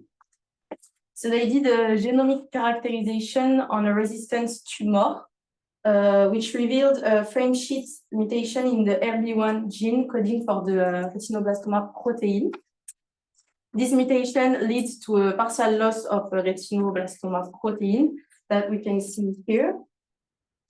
And finally, they show that the RB1 mutation becomes dominant in a tumor treated with the CDK4/6 inhibitors. Here, compared to the vehicle group. So it shows a clonal selection of mutant cells. These results show that acquired resistance is due to an RB1 mutation. In the absence of functional retinoblastoma protein, cells progress through the cell cycle independently of the CDK4/6. And in the last part of this study, the researcher studied the effect of the inhibitor combination on acquired resistance in a xenograft model. So here we can see that the combination between the two inhibitors in red prevents the emergence of resistance tumor, unlike the single inhibitor in green and orange, where relapse are observed. So it showed that this combinatory between the CDK4/6 and PI3K inhibitor is particularly effective in preventing the development of acquired resistance in naive tumor. To conclude, this article highlights the mechanism of early adaptation and acquired resistance to CDK4/6 inhibitor, primarily linked to compensatory CDK2 activity, mutation of RB1, or cyclin E1 amplification. It underlined the clinical potential of combinatory strategy targeting the PI3K pathway and estrogen receptor. Now, Maybe before we keep going, do you have any question in the room or other one?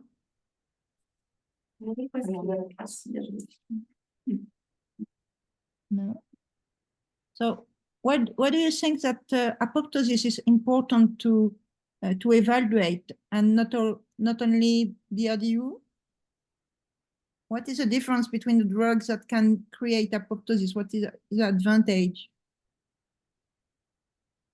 Can you repeat something, please? Yeah, what is the importance of the analysis of apoptosis created by a drug? When you want to treat cancer, is it important to check first the proliferation inhibition, but what is addition to check the apoptosis level? It's important to check apoptosis because if the drugs induce apoptosis, so it induces death of the tumor cells, and a better response of the drug. Yeah. What is a pharmacological name between two drugs that can either block the division or that can destroy, kill the cells? Yeah,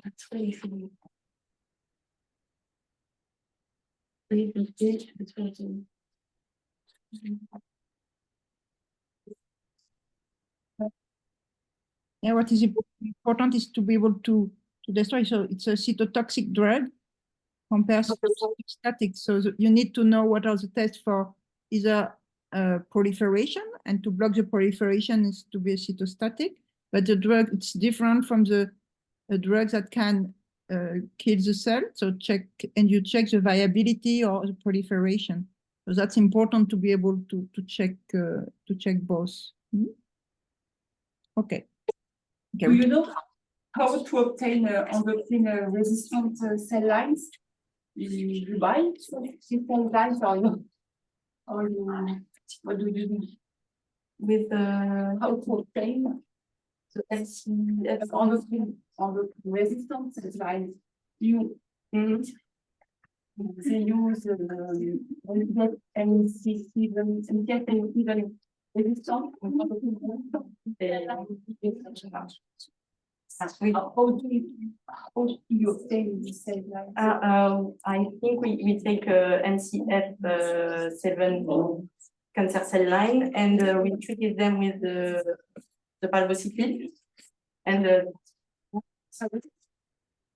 On the film resistance? yes, it develops Comment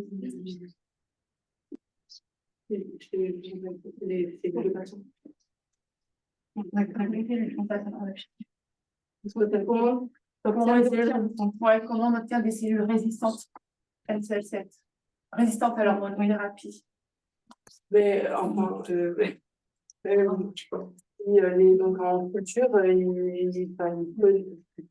Oui, prête, non? oui, il traite avec le palbociclib qui permettra lui la résistance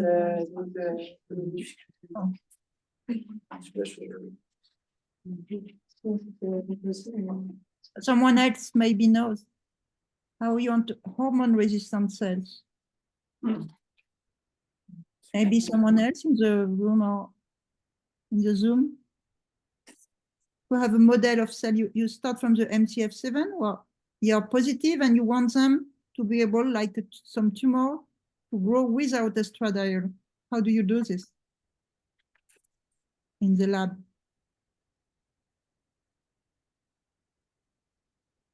Nobody has any idea? You should. Out the tools, like maybe we can for example salon, we knock out the wool from it, so like it's not there. Oh, you trace the lines with several different.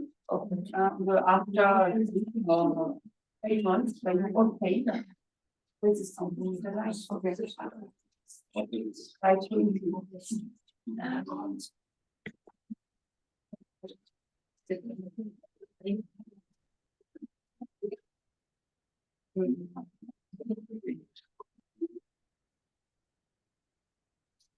So now for this second part, I'm going to present the second article, ribociclib as first-line therapy for hormone receptor positive advanced breast cancer, published in 2016 in the New England Journal of Medicine. So while hormone treatments are effective as a first-line therapy for hormone-dependent cancer, resistance can often develop over time, as we saw in the previous article. A new therapeutic approach appears promising. The combination of ribociclib, a selective CDK4/6 inhibitor, with letrozole, an aromatase inhibitor, which blocks the enzyme responsible of estrogen production. So this article is a phase 3 randomized, double-blind and placebo-controlled trial aimed to evaluate this new therapeutic approach. The main objective of this study is to evaluate the effectiveness and the safety of the combined ribociclib and letrozole therapy as a first-line treatment for post-menopausal patients with hormone receptor positive HER2 negative advanced breast cancer. So for the effectiveness part, this study shows a significant improvement in the progression-free survival rate of PFS rates in the ribociclib group compared to the placebo group. So after 18 months, the PFS rate was 63% in the ribociclib group versus 42% in the placebo group. Moreover, the overall response rate was better in the ribociclib group. And finally, the clinical benefits rates were also higher in the ribociclib group than the placebo group, confirming the superior effectiveness of this combination therapy. And regarding the safety of this combination, we saw that the most common severe adverse effect observed in the ribociclib group is neutropenia in 59.3% of patients and leukopenia in 21% of patients.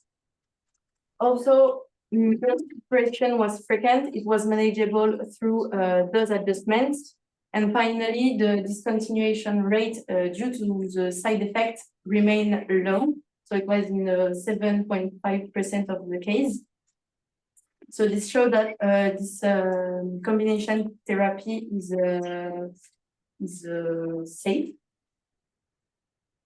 So to conclude this little article, this phase 3 study demonstrates the effectiveness of the ribociclib and letrozole combination in postmenopausal patients with hormone receptor positive HR negative advanced breast cancer. Even though some adverse effects are common, they remain manageable, making this combination a relatively safe first-line therapeutic option.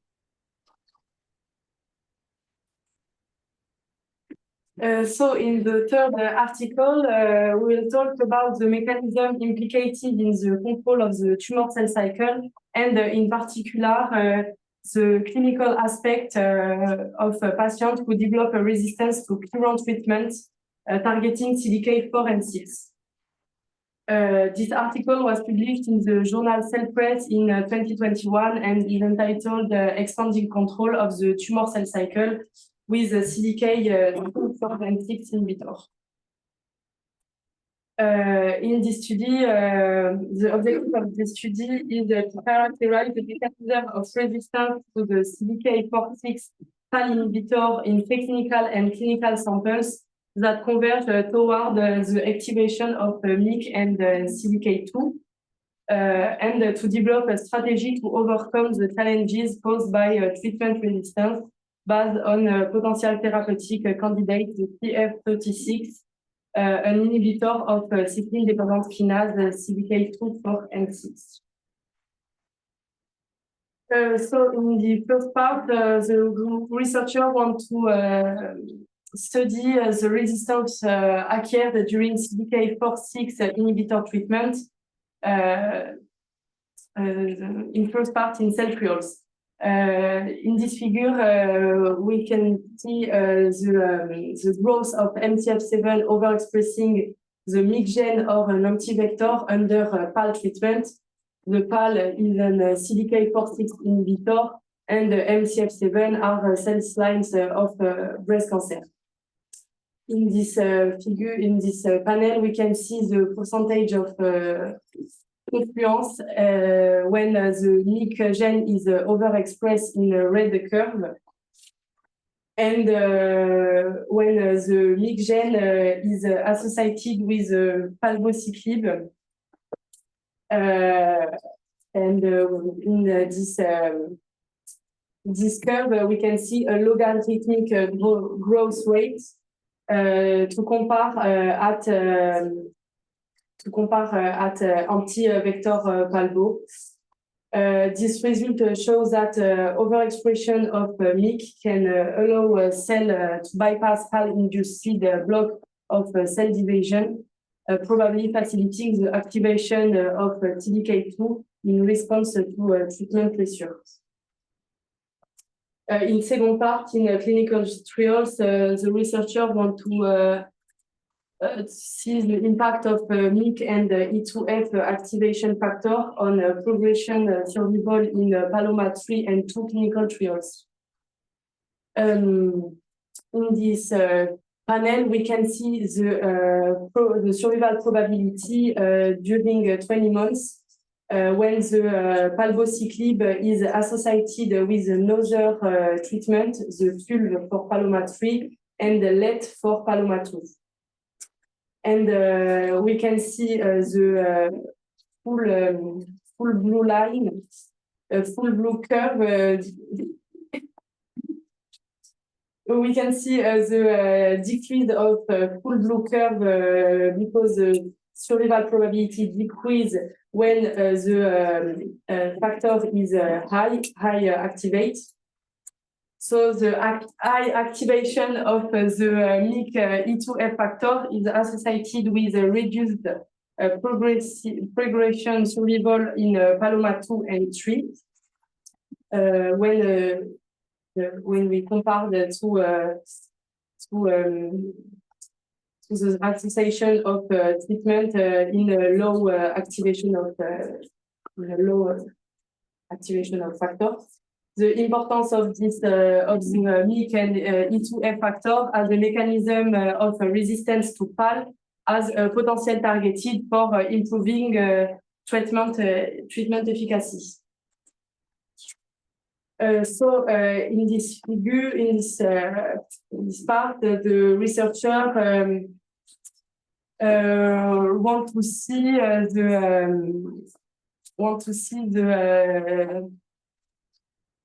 the resistance of HCT cells to the PAL. HCT cells are cell lines of breast cancer resistance PAL, and we can see the percentage of proliferation when the palbociclib is increased dose increase.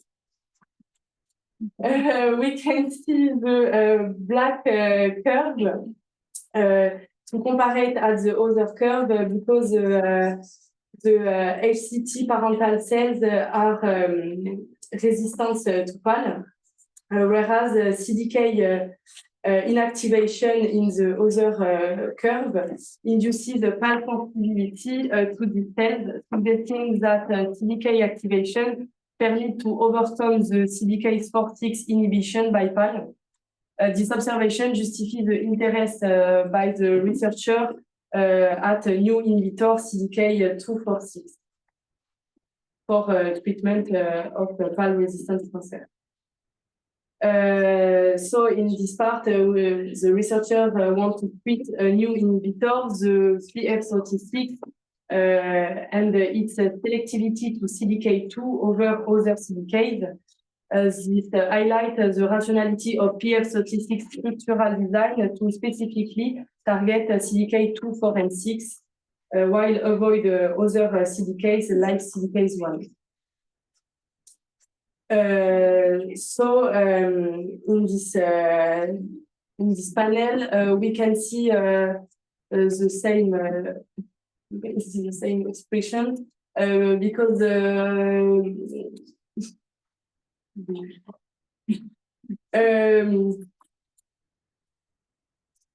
we can see the percentage of proliferation when the new inhibitor PF is increased dose.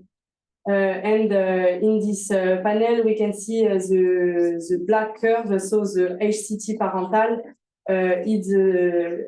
is expressing the same way of the other curve. They're inhibitors that specifically target CDK2/6 could inhibit the cell growth of first-line treatment, resistance HCT cells. The PF inhibits growth of parental cells and cow cells, indicating that it acts on the CDK2/6 with the same specificity, enhancing its potential as a multi-CDK inhibitor for CDK4/6 treatment resistance. So in the last part, the researcher want to highlight the prevalence of the PF36 in the treatment of various cancers. We can see in this panel the PF36 treatment could be combined with immunotherapy. In the first figure, with the CD8 positive, with the CD8 cell positive, and we can see the tumor volume. When the PF36 is alone, so this because the researcher utilize the alpha CD8 positive neutralizing antibody. So this is PF36 alone, and we see the increase of volume of tumor volume. And when the PF is associated with immunotherapy, we can see increase less of tumor volume. This result indicate that the PF, that the CD8 positive T cells play a crucial role in the PF-36 induced anti-tumor response, highlighting a potential for PF-36 to act synergistically with the adaptive immune response. And in the second panel, we can see the PF treatment combined with other immunotherapy with the PD-L1 checkpoints of control inhibitor and OX40 agonist of co-stimulate the lymphocyte T. And in this figure, we can see when the PF-36 is alone is a red curve, the tumor volume increase in the MC38 model, but when the PF-36 is associated with other treatment, do not increase, this curve do not increase, the tumor volume do not increase. This indicates that the PF-36 can improve the efficiency of immune checkpoints, block therapy in resistance model, making tumor more sensitive to immune response. So for conclude, this article showed that the PF-36 appears to be a promising therapeutic candidate for complex and resistance cancer with a unique ability to target a CDK2/4/6 pathway and to bypass no resistance mechanism. And the properties of the PF-36 allow blockade of tumor proliferation and potential synergy with immunotherapies, opening up a prospect for combination treatment. For conclude this presentation, the hormone therapy breast cancer is important for for targets for hormone resistance resistance to hormonotherapy. When the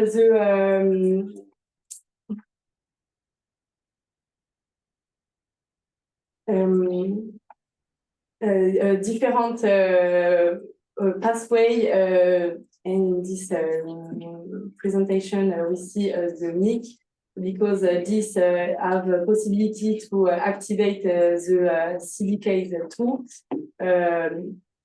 and is overcome is a resistance for treatment like ribociclib and PAL because in it only the CDK6 and CDK4, but a new inhibitor like the PF-36 can overcome this resistance.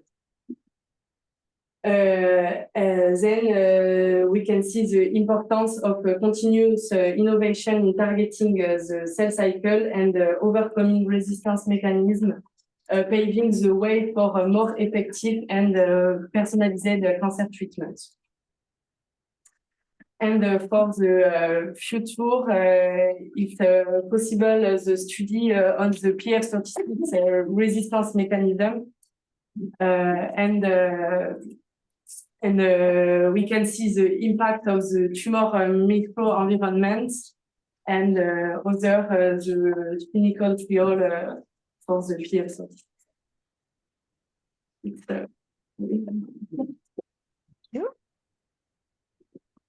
Any questions? Okay, so I will have two questions. The first one regarding the previous article. Are you surprised that adverse effects, grade 3 or 4 adverse effects are observed with more than 10% of the patients? Do you think that it's a high or low number with these inhibitors of CDK4 and 6? What would you have expect? I think it's not that high because therapy, so adverse effects are normal usually. Not in this sense, but regarding the mechanism of action. When you target the cycling, so the cell cycle, do you expect to have many side effects? It's targeted on the molecule, but is that very targeted regarding the tumoral characters of cells?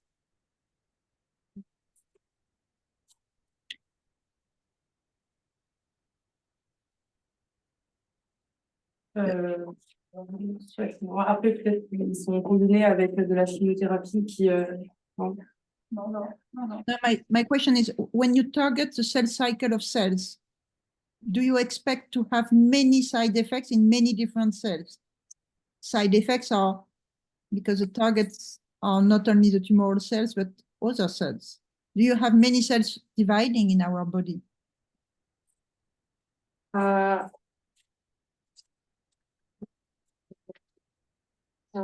Not yet. The treatment is has to targeting the cancer cell, so acting on the cell cycle include stop the proliferating of cancer cells and In another, the question is, do we have many other cells dividing at a high rate in our body, other than tumoral cells? Think about the side effects of the chemotherapy.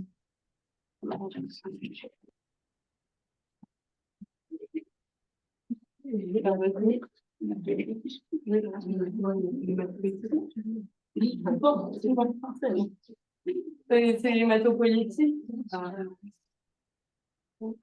Yes, we could expect, because it's not specific from the tumor cell, so we could expect a very high toxicity, and it's high, but not that much compared to this.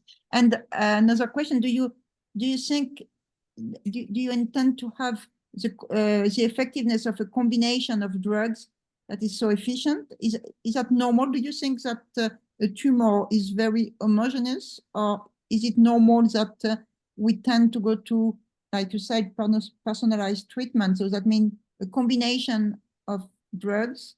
Does it make sense, and why? No, a tumor is not heterogeneous.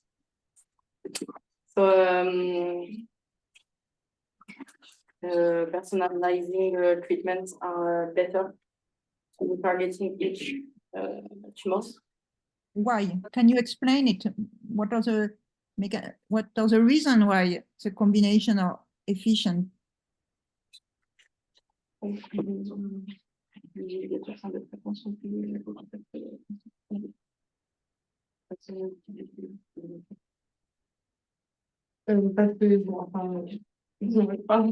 en français, parce que donc certains traitements, certains cancers, ils peuvent donc avoir plusieurs expressions par plusieurs voies. Et donc si on cible une seule voie, mais que en fait il peut être exprimé par les cellules, elles peuvent utiliser d'autres voies pour proliférer. Yes, that's the basic of the topic of today. Resistance. You know, once one way doesn't work anymore, automatically there is a possibility to try to find a resistance to some other pathway. This is the various pathway you know, hormone dependent or not. But do you think that initially, when you get one primary tumor of a patient, it's 100% with one mechanism? And if there is a metastasis in, for example, in the liver, do you expect this metastasis to have one special pathway or combination of pathways that are working? What do you think?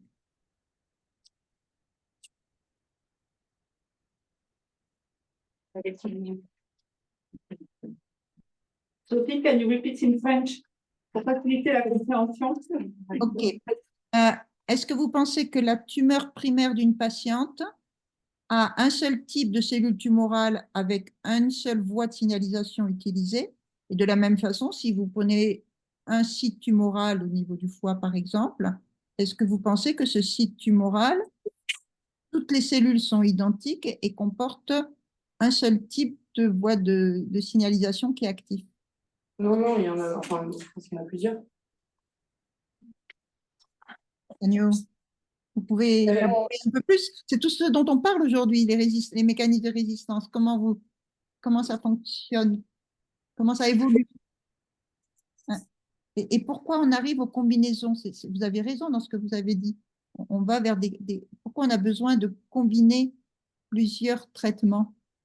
Oui, parce que la tumeur, au fur et à mesure d'un traitement ou même avant de commencer un traitement, il peut y avoir plusieurs mutations qui font qu'elle va se répliquer et donc pouvoir surpasser ou passer par d'autres mécanismes ou voies, ou même en passant tout simplement par la circulation sanguine, ça peut déjà avoir passer par d'autres voies et donc enfin, c'est ça aussi qu'ils ont étudié sur plusieurs types cellulaires différents et aussi dans d'autres cellules de d'autres cancers.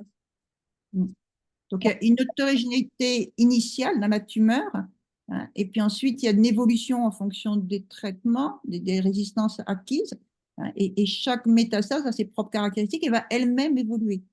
So you mix the heterogeneity, the initial heterogeneity, and then the acquired resistance. Okay. Okay, thank you.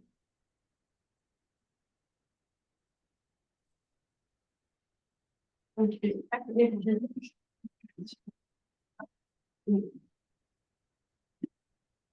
France, it's okay for you? Yes. So the last group is online. So you change, so it's not exactly the same binôme. So that was Corinne and Serena. Coraline. Ah, Coralie. Coraline et Serena. You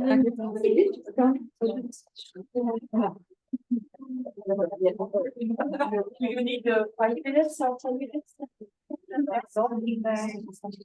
Yeah.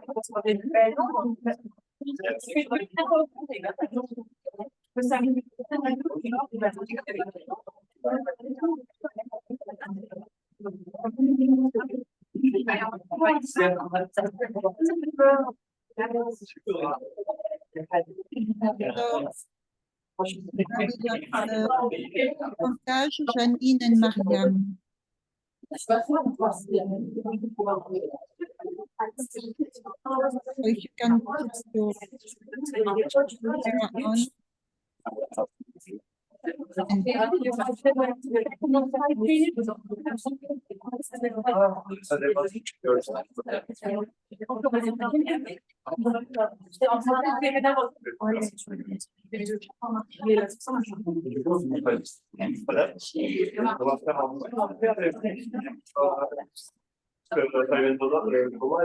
Mariam, so that's Mariam.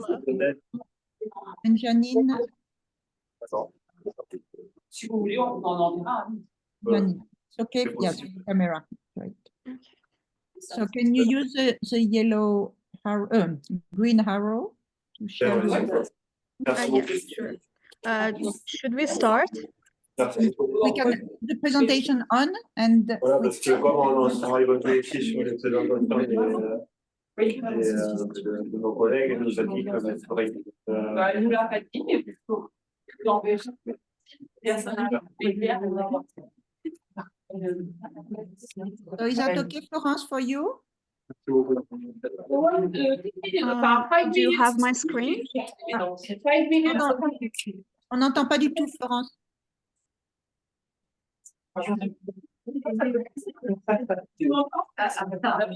Est-ce que tu peux parler toute seule parce qu'on entend un brouhaha? 5 minutes, oui. Il y a une petite pause là dans la salle. Il y a des pauses techniques. Okay, so wait, I want to stop 5 minutes. Sorry. Okay, sure.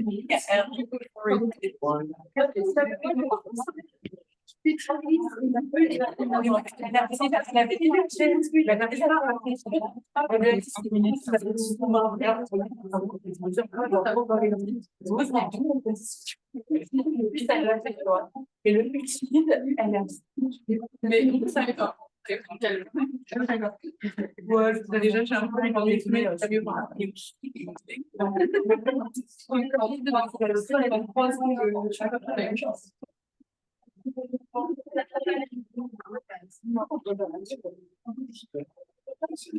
avez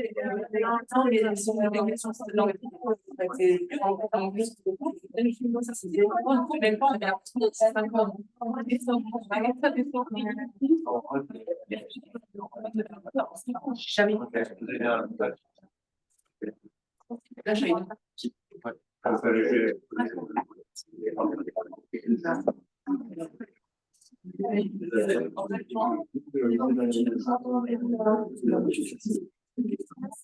non, mais en fait, tu vois,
C'est bon.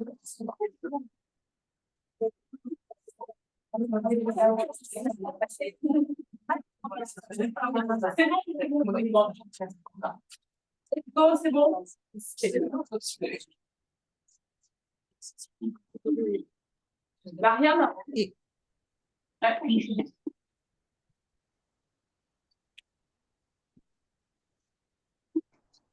So, everyone is ready? Okay, let's start. Yes. It's okay for you, Florence?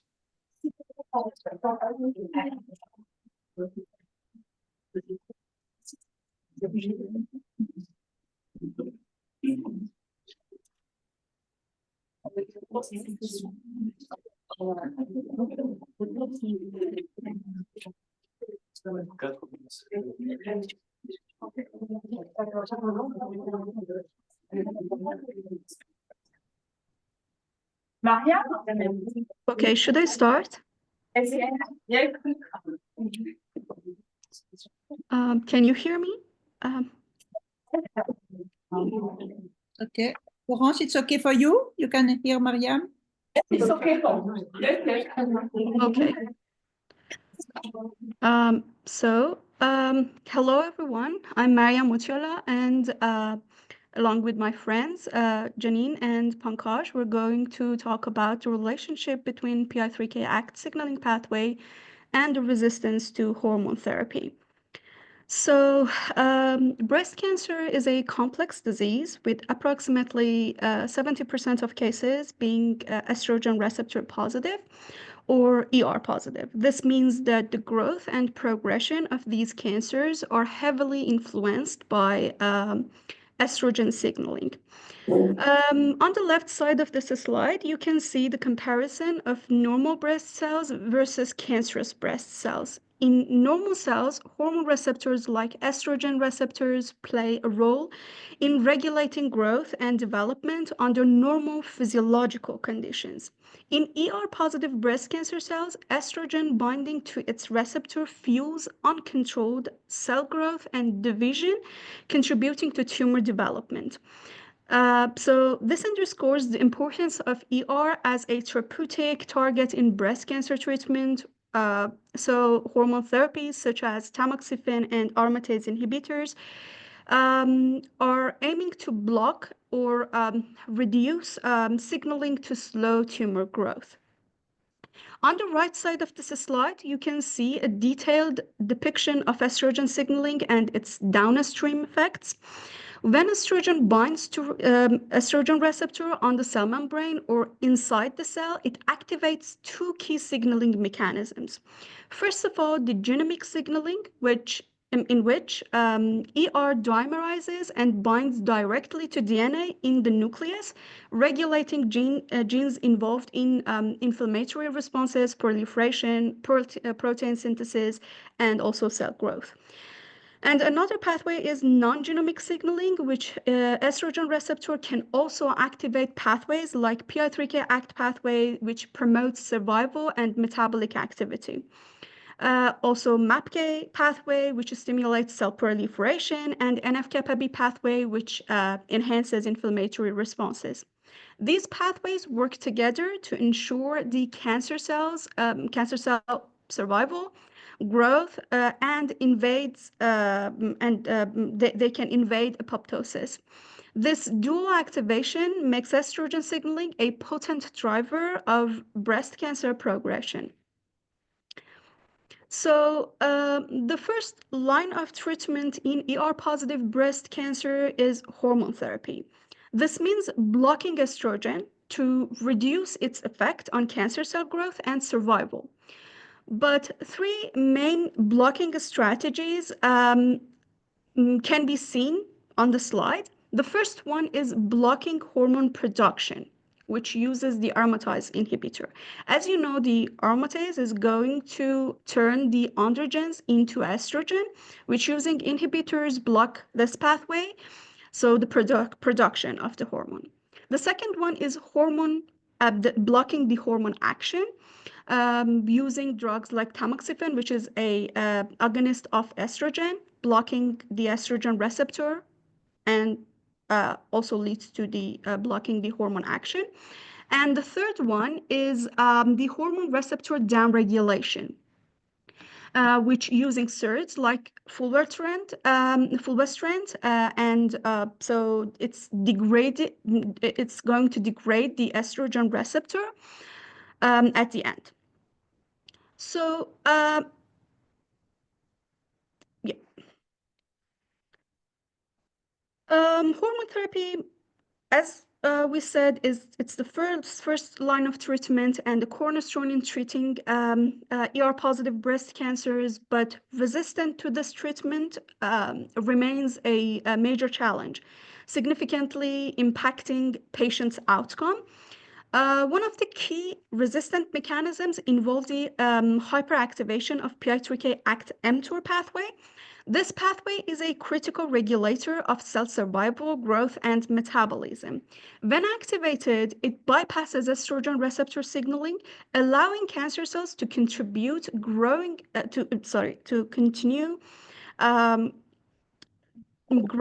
even without estrogen stimulation. Another mechanism of resistance is the crosstalk between estrogen receptor signaling and growth factor pathways like HER2, EGFR.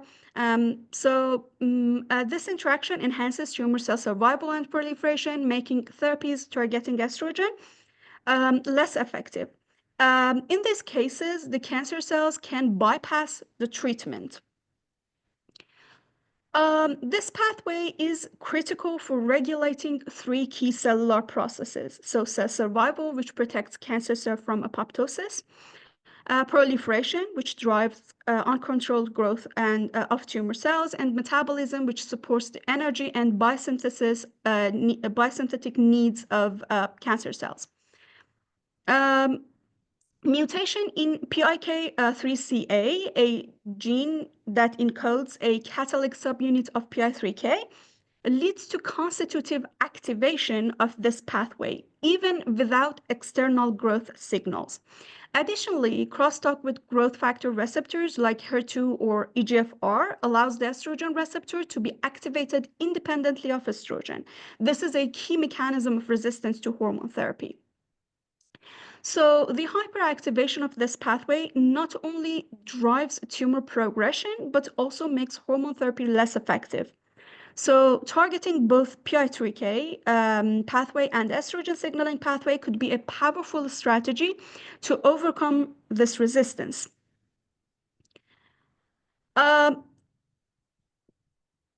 So we can say that combination therapies are showing great promise in overcoming resistance to hormone therapy in ER-positive breast cancers.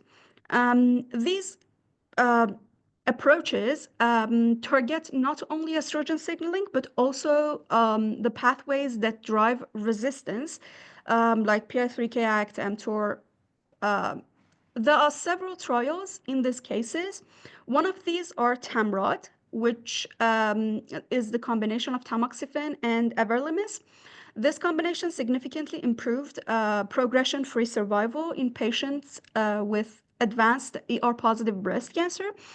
And another is Bolero-2, which is the combination of exemestane and everolimus aromatase inhibitors like exemestane combined with everolimus also demonstrated improved outcomes in patients who were resistant to standard hormone therapy. So new therapies are targeting PI3K directly, focusing on shutting down this critical pathway that drives hormone therapy resistance. These inhibitors, such as BEZ235, block both PI3K and mTOR pathways, simultaneously offering even more comprehensive suppression of tumor growth. So the paper one that I'm going to present is titled Hyperactivation of Phosphatidylinositol 3 kinase promotes escape from hormone-dependent estrogen receptor positive human breast cancer. So the key research questions that are going to be answered in this paper are first, what drives hormone therapy resistance? Why do ER-positive breast cancers escape estrogen dependence, and how does the PI3K ACT mTOR pathway contribute to resistance? So, to understand the mechanisms driving hormone therapy resistance in ER-positive breast cancer, this study employed experimental methods and techniques that helps to answer this question.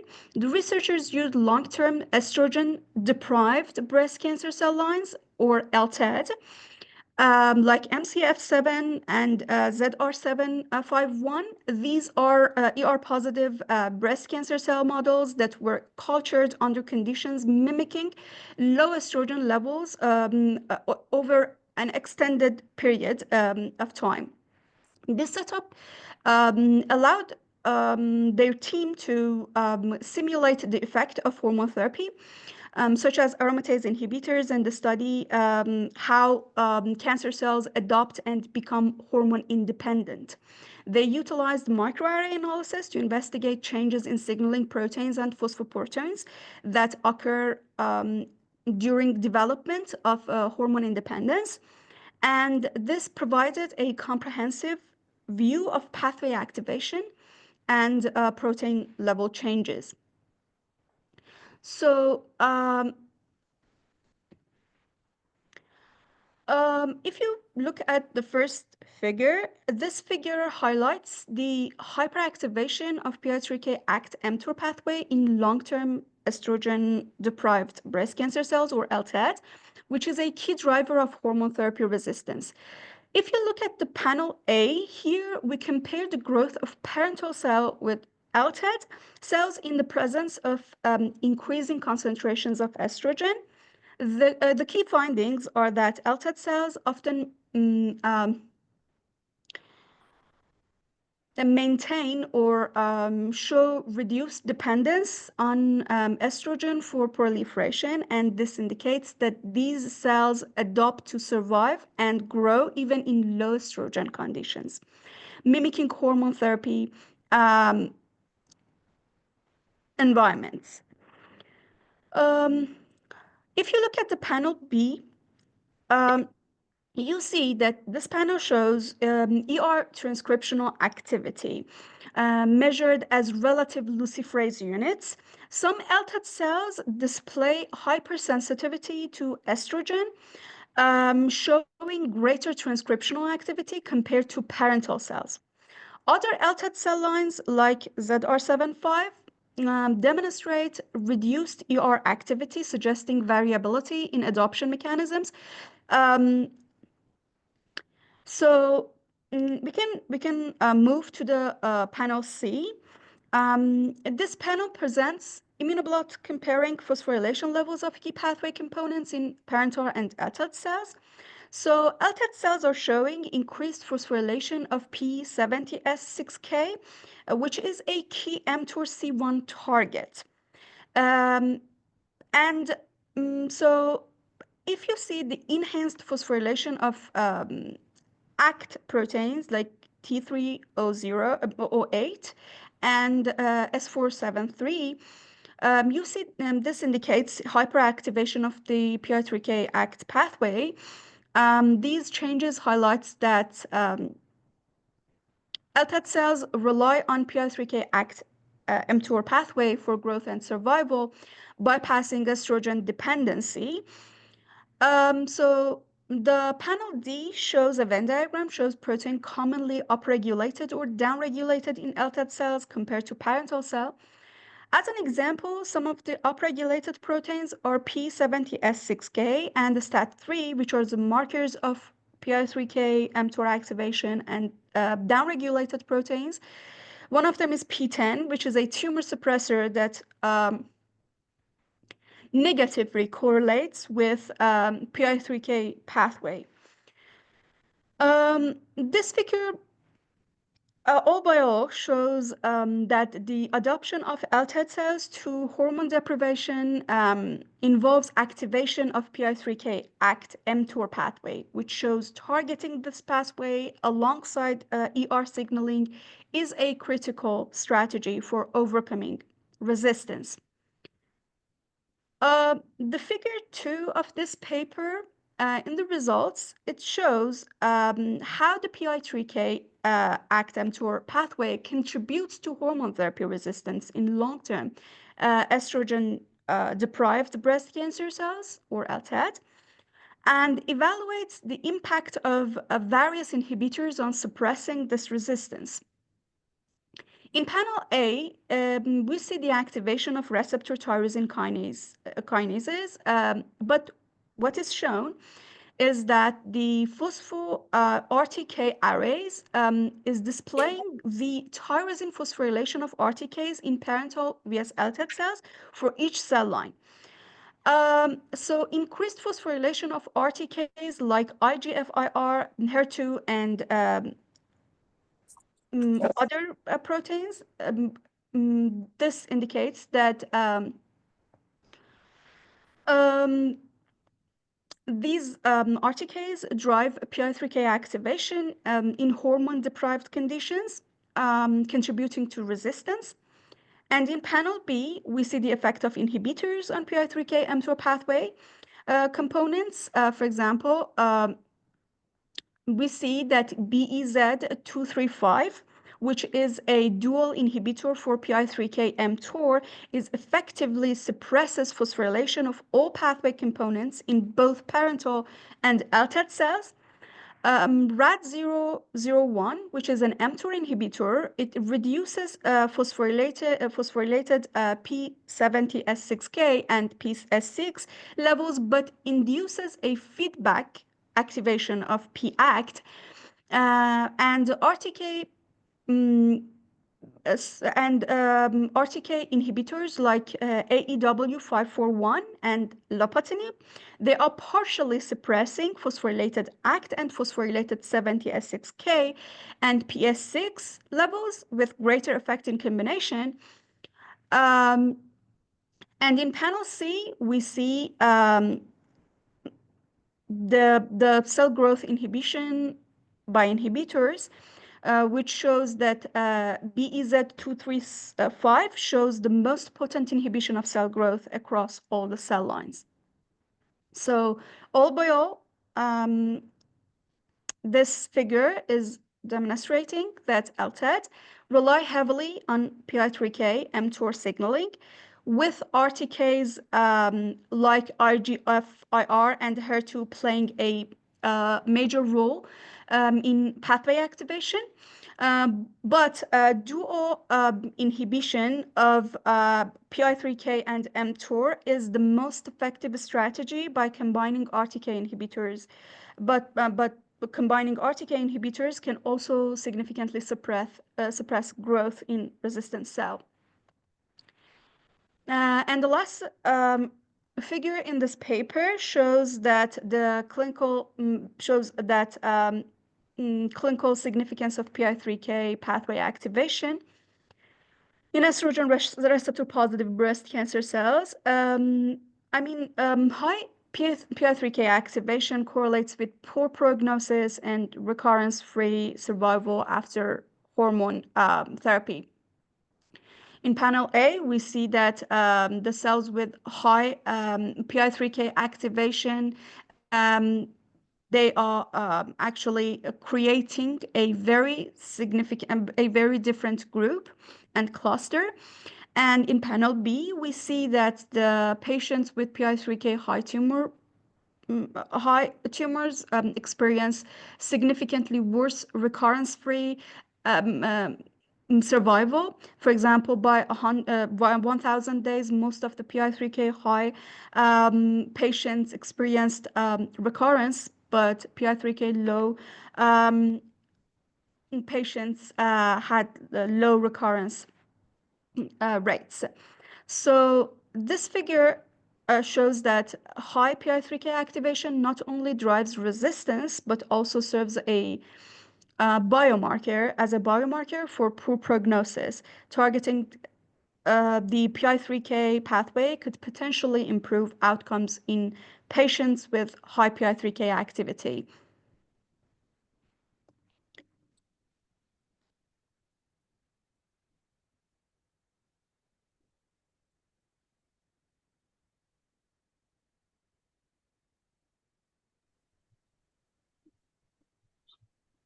Jenny? Okay, yeah, I can go next. Perfect. Sorry, I forgot my microphone. Okay, so it was the end of the first introduction. Yes. Okay, thank you very much. So because many topics have been already discussed, I think there's question already performed. But are you surprised that we get mutation if, for example, IGFR, that is a membrane receptor, that can be characterized? Or what do you think that? Any surprise that we can find a pathway that are both nuclear receptor but membrane receptor too, like IGF-R specifically? If I understood correctly the question, you're asking about a receptor which can both expressed on the membrane and in the nucleus? In this publication, they show that IGFR can be mutated in some in the different cell lines. So, do you think that it's something surprising that there is such a diversity? We talk about PI3 kinase, about ER, so is that surprising for you that, for example, IGFR can be mutated? Well, based on my knowledge, the heterogeneity between cancer cells will be existed in all of the cancers. So if there's a difference between the cells that they are using, some of them are showing IGFR mutation and another one doesn't show this, it is actually expected between the cell lines. But if there's a relationship between this mutation, which are actually contributing to the PI3K ACT signaling pathway, probably it will be as a feedback of the need of the cell to the growth hormones, because most of these cells were in estrogen deprived conditions. And well, because we know that these breast cancers are heavily reliant on the estrogen receptor for growth, but when they do not have estrogen, probably IGFR is another complementary mechanism that they use. Yeah, and similar to ERP2. You know that ERP2 is a membrane receptor. Yep. Very similar, so it's another example. Yeah. Okay, we can move to the second one maybe, because it's already. Okay, So, perfect. Can you see my screen? Yeah. Yes. And the mouse? Yes. Yes. Okay, perfect. So I'm going to start. So, good afternoon, everyone. Today I will be presenting the second paper of this presentation titled PI3K inhibition, which results in enhanced estrogen receptor function and dependence in hormone receptor positive breast cancer. So, as Mariam has previously stated, the PI3K pathway is a critical signaling cascade involved in regulating cell growth, survival, and metabolism. So, in a cancer context, the pathway is often dysregulated, and this leads to uncontrolled cell survival and growth, but it also makes it a prime target for anti-cancer therapies. So, in terms of the estrogen receptor signaling, ER, it is central in ER positive breast cancer cells, breast cancers, and then we have the prevalence of PIK3CA mutations. Now, these are the most frequent genomic alterations in ER positive breast cancers, and they occur in approximately 1/3 of the cases. So these mutations result in persistent activation of the PI3K pathway, driving tumor progression and presenting a therapeutic vulnerability. So in terms of development of PI3K inhibitors, we have the one which we will speak about the most in this paper, which is BYL719. And these are drugs designed to selectively target the PI3K alpha isoform. These inhibitors have shown clinical promise in treating ER-positive PIK3CA mutant breast cancer by blocking the pathway and reducing cancer cell growth. However, in all therapies, there are challenges, and despite the initial responses, the clinical efficacy of PI3KA inhibitors is limited, and many patients develop resistance to therapy over time.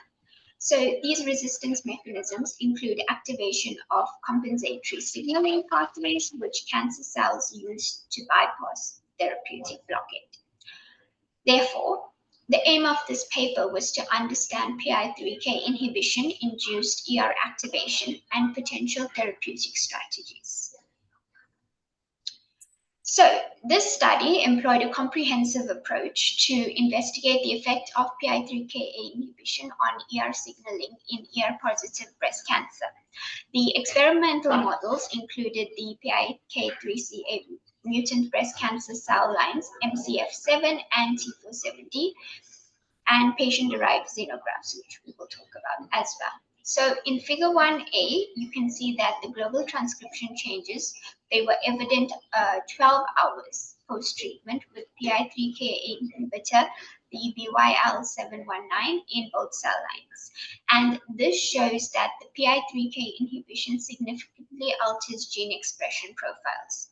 In figure 1B, of the genes significantly altered upon PI3K inhibition, up to 60% contained estrogen responsive elements, ERE, in their promoters.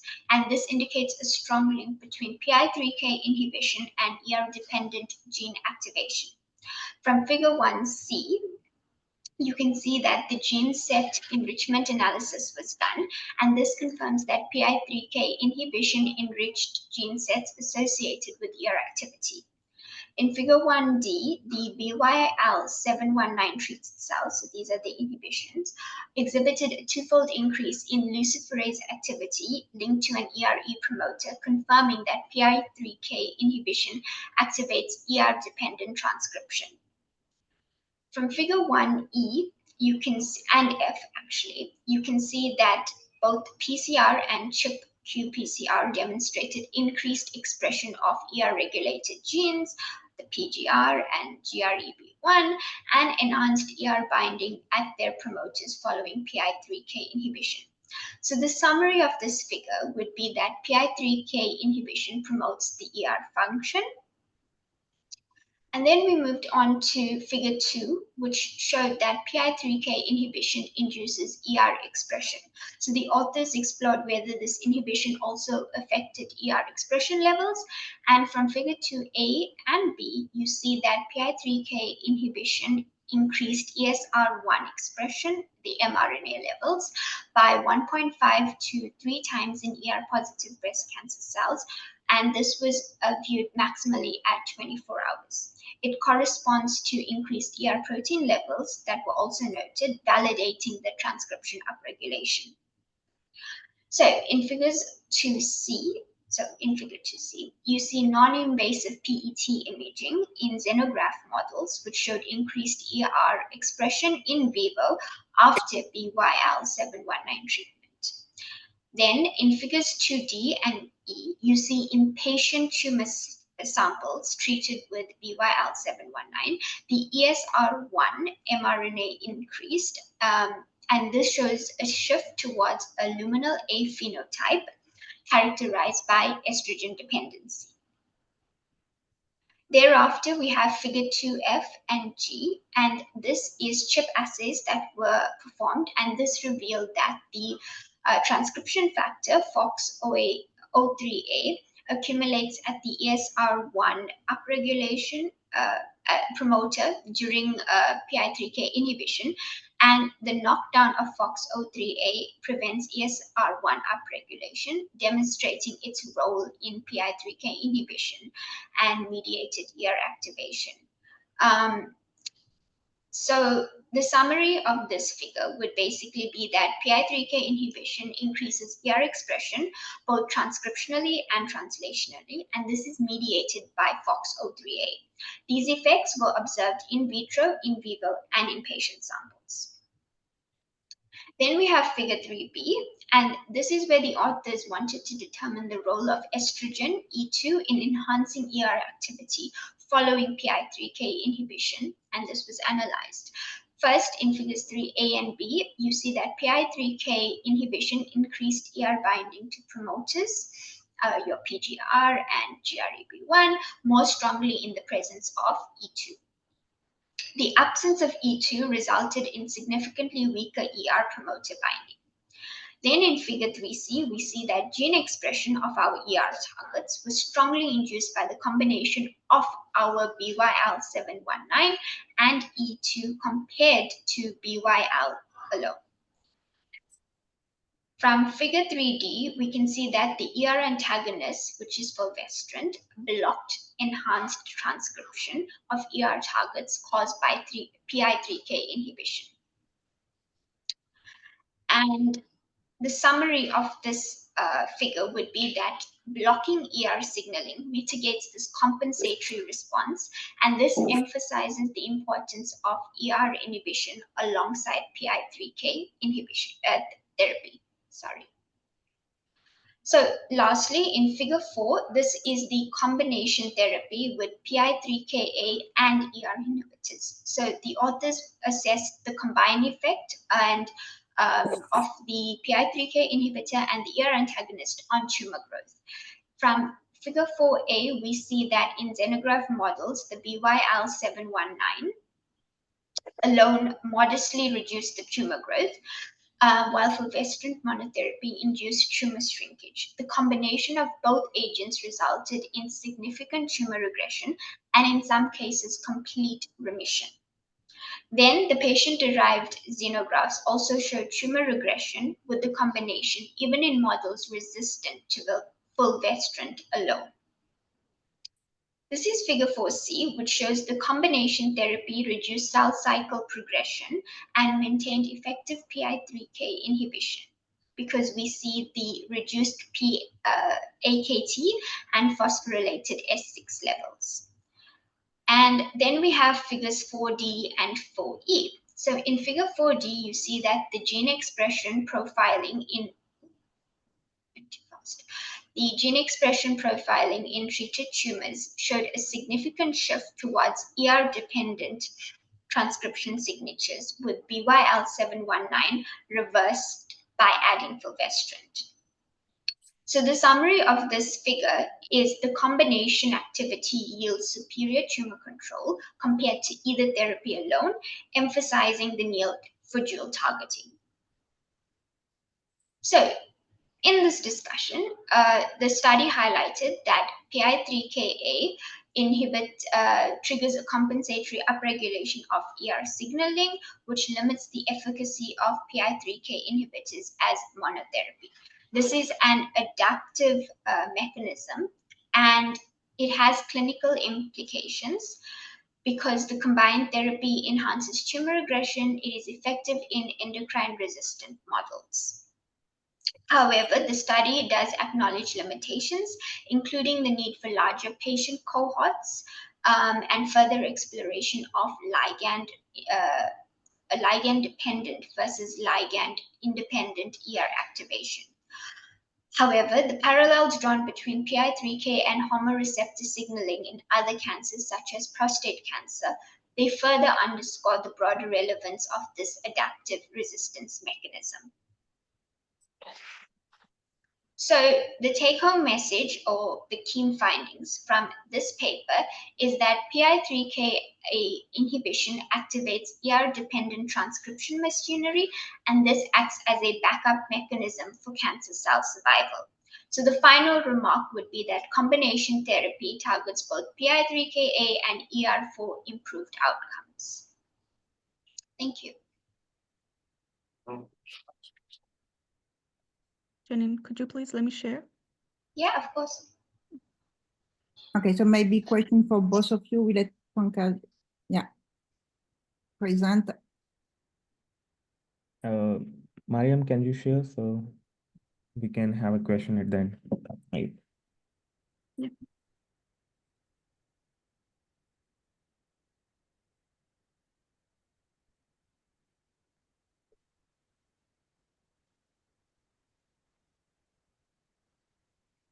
So my name is Pankaj and I'm going to present the third article. Both the girls have done a fantastic job explaining on molecular and cellular level how this works. This is more about like clinical trials. Today I'm presenting a critical advancement in the treatment of HR positive, HER negative breast cancer with PIK3CA mutations. The title of this research article is Alpeslib for PI3CA mutated hormone receptor positive advanced in breast cancers.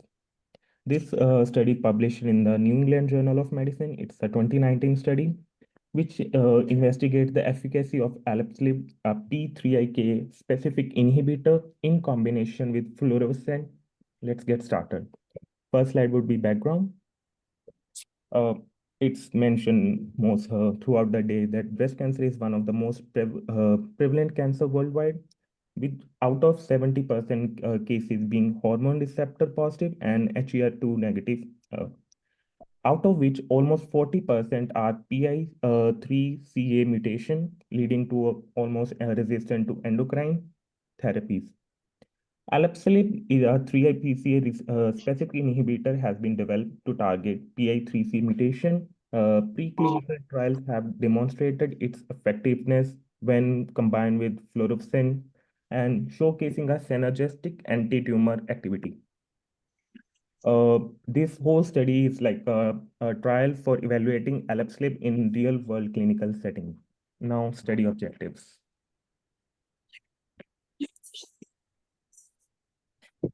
The primary objective of the study was to assess whether Alpeslib combined with fluorouracil could prolong the progression-free survival in patients with PI3CA mutated, HR positive, HER2 negative, which is the advanced breast cancer stages. The secondary objective includes the evaluating the overall response rate, clinical benefit, safety profile. Additionally, the study also compared the outcome in patients with and without PIK3CA mutations. Study design. This is a phase 3 randomized double-blind placebo-controlled trial conducted across 34 countries with 198 trial centers.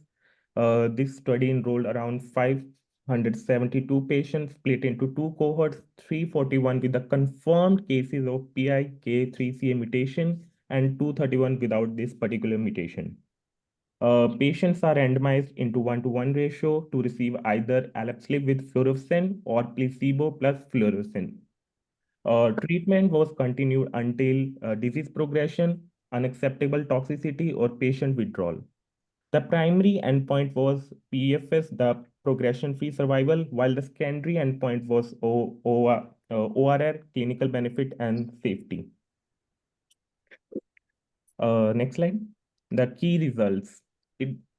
This slide particularly, this is like the main crux of this whole paper. This is the Kaplan-Meier curve for the cohort with the particular PIK3CA mutation, the A portion. The median PFS was significantly longer in alpelisib group at 11 months compared to at 5.7 months in placebo group, with a hazard ratio of 0.65, indicating that 35% reduction in the risk of progression or death. The overall response rate was notably high, with 26.6% for alpelisib group versus 12.8 for the placebo group. This whole finding highlights the efficacy of alpelisib in the targeted population. Next slide. Subgroup analysis. This is a forest plot, and this shows the subgroup analysis for the PI3C mutated cohort. The hazard ratio favored alpelisib across most subgroups, including those with the primary or the secondary resistant to the endocrine therapy.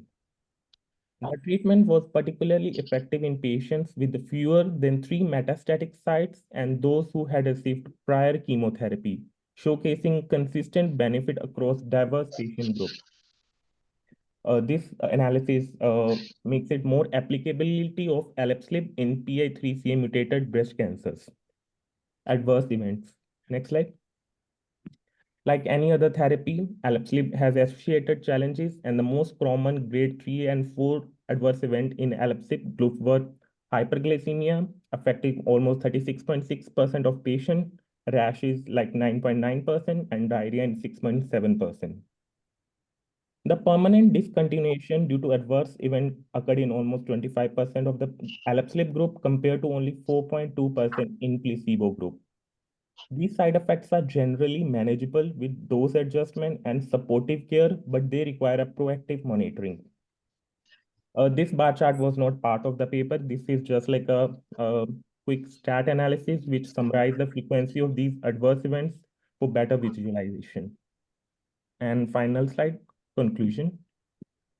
To conclude this study demonstrates that the alpelisib combined with fluorouracil significantly improved progression-free survival in patients with particular this mutation, PI3CA mutation, HR positive, HER2 negative, advanced breast cancers. The results also validate the importance of targeting PI3A pathway, emphasize the need of genomic testing to identify patients who would benefit the most. Although adverse events such as hyperglycemia need to be managed carefully, but the overall benefit outweighs the risk, making alpelisib a promising addition to current treatment regimes. And final, next slide. This is like a quick study overview. This is almost the same thing I mentioned, but what I understood from this article emphasizes for the precision medicine. Not every medicine can affect the same target group, so they are more focusing on how precision medicine can make more advancement and better efficacious drugs. And that's for my portion. Over to Mariam. Okay, so the take-home message for this presentation will be that we know that the breast cancer management in estrogen receptor positive patients remains challenging due to the resistance mechanisms that associated with endocrine therapy. Resistance is frequently driven by the activation of PI3K ACT-mTOR pathway, which enables cancer cells to bypass estrogen dependency. Key therapeutic insights includes hormone therapy limitations. For example, while therapies like aromatase inhibitors, SERMs, and SERDs have shown efficacy, resistance mechanisms often involve crosstalk between ER signaling and growth factor pathways and PI3K hyperactivation. We should consider a major role for PI3K ACT-mTOR pathway, and the mutations in PIK3CA, common in ER positive breast cancers that contribute to hormone therapy resistance. We should consider combination therapies, which are evidence from clinical trials like TAMROD and Bolero, which we've talked about, suggest that combining mTOR inhibitors with endocrine therapies can improve outcomes. And there are some recent advances like alpelisib and a PI3K alpha-specific inhibitor in combination with fulvestrant significantly improved progression-free survival in PIK3CA mutated breast cancer patients. Despite increased adverse events like hyperglycemia and rash, the manageable safety profile supports its use in targeted therapy. And for future strategies, we need to focus on personalized medicine, on enhanced combination regimens, on broader applicability of these methods and adverse event management to by integrating molecular insights with advanced therapeutic combinations, significant strides can be made toward mitigating resistance and improving survival outcome in ER-positive breast cancers. And thank you for your attention. Thank you. So just very quick question. Unfortunately,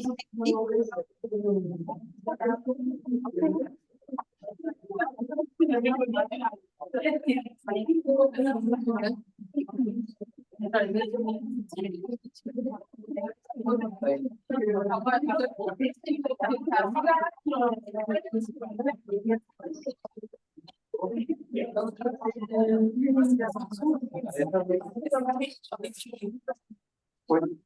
Et peut-être que comme on a chaque master à son délégué, on peut peut-être vous donner le mail de ouais, et comme ça, toute la promo des thérapies professionnelles. Voilà.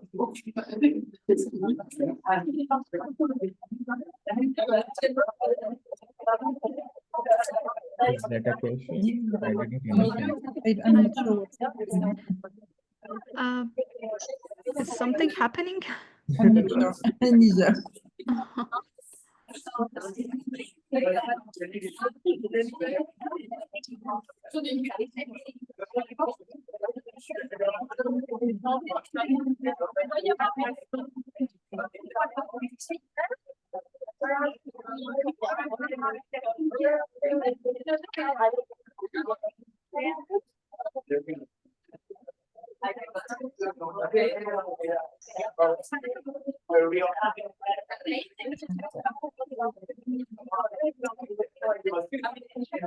Sure, because I'm not sure what's going on.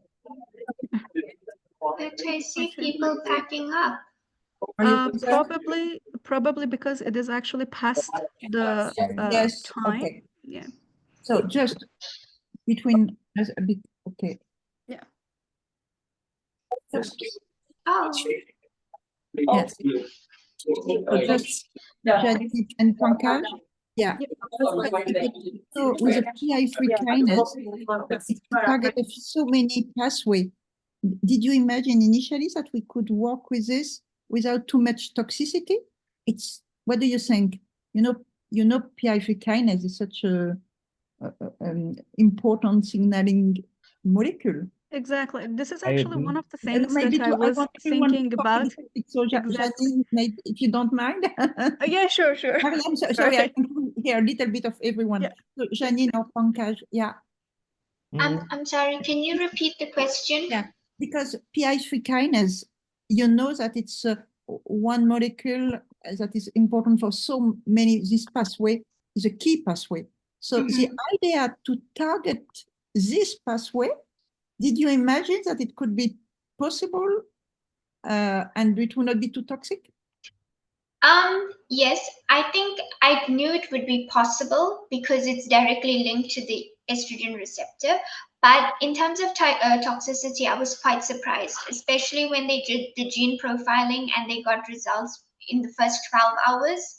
That was very interesting. And I think one of the key reasons was because they were using the BYL 719 inhibitors, because they could show from in vitro to in vivo to biopsies and then in clinical trials as well. So I thought targeting that pathway was possible, but at that toxicity rate, it's also quite impressive. And I think it's because they did so much of studies, and I also think it's because of that luminal shift. That's a huge factor, and that's something that needs to be studied more. And I'm happy that they looked at FOXO3A as well, because then they actually showed this was the mechanism that was switching it on and off. Yeah. Okay, and I can Pankaj, also what do you add to think, it, like yeah, about the consequence, yeah, therapeutic on? consequences, specifically the paper I presented, like the adverse effect, we can also correlate it to that, because it also specifically to PI3K pathway or ALAP/SLB, whatever we choose it here, it can have on-target effects, off-target effects. Particularly ALAP/SLB, it specifically inhibit PI3K, which also an important normal glucose metabolism. It also parts in normal. This leads to like a hyperglycemia. It was expected, but what was like that's why they said it can be adjusted. It's manageable by dose dependent. Same goes with the off targets. While ALAP/SLB is designed to be very specific to target only PI3K pathway, but it also interacts with non-cancer cells, leading to another side effects, which like rashes or diarrhea. Like, of course, they won't go to clinical trial until unless they have something, they know what kind of targets we are tackling and what kind of effects we might have and how to tackle them. No, like they do have some like a preclinical trials, some in vivo, in vitro studies. That's why they go to target this. But Yeah, that for sure, this is very important pathway, participate in multiple in another ways, and that's why it's expected some kind of a toxicity because it won't be such a selective thing to target. yeah, but an important point is that is the reason why they use very low doses and combinations. You Yeah. emphasize, the three of you, and you are right, the combination. Of course, it's to target many pathways, but it's to decrease the toxicity. And that's Yes. something keep very important in mind. And you could imagine to use this combination very quickly. So many patients, but you emphasize to the personalized therapy. And Yeah. that's another reason you cannot go molecules that can be so toxic, even if it's not too much, but still it is to many patients. So it's very personalized because it will be very only for the patient for which it will be very efficient. Yeah, that's very important. Yeah. It goes back to everything you said, that because it's toxic, but it can be efficient. And that is identity card of each tumor. And the goal is to reach something, no more the chemotherapy or for everyone, not everyone, but for a large population. This is really very targeted, and that's the goal. Okay. Yeah, it can be like the whole yes. crux of this was like a precision and personalized medicine for the breast cancer has to be developed more rapidly, and how we go through it, it's our job. Okay. But one point yeah. is to me is that most of the pathways, I mean, cancer cells to me are like tissue, and they have like all of these pathways exaggerated actually. So I mean, if we want to separate one pathway that is important in other cells and cancer cells, to me, it is not manageable. Yeah, PI3K ACT signaling pathway is a very important signaling pathway in all the cells, like MAPK, like NF-kappa B for immune responses or anything. But it is exacerbated in cancer cells, which means that these cancer cells, to me, at least when they use like these kind of therapies, they will be first affected because the level of the PI3K. Yeah, I don't know. You're right, but I'm not sure that is balanced. But of course, it's not targeted in this way. But yeah, concentrated because the pathway is upregulated. Yeah, overexpressed. Yeah. Yeah, but you cannot be sure. But that's very important. Yeah, and that's the point. Maybe because we are almost just the three of you. I'm not sure what are the guidelines for the care master, but I think your presentation were a little bit more details. You put all the data, Yep. almost, not all. And Mhm. you may have seen it's a first workshop and it's not a problem for me, but I think usually you select some, for example, it was Mariam, when you had the free cell lines, you can Yeah. show one and we Yeah. follow it and you will help us to follow. And then you say, okay, and with a table, we got this for the free cell line, or you can, and I think it was a little, I'm not sure about the background and your the experience you have a presentation, and that's a point of this workshop. But I think most of the time in France, we tend to select results and to explain more and not to write the figure, but a title with a kind of idea of the purpose and the results. So yeah, maybe that's something. Yeah, because it was like the first workshop that we were attending, and we didn't know how much detail you need. Exactly. So we And- tried to be as comprehensive as possible. And the point Yeah. it's very contradictory, because as I wrote to you, you need to go in detail, and the question are for us are to be sure that you understood in details, and I'm sure you got it, so that's the most important.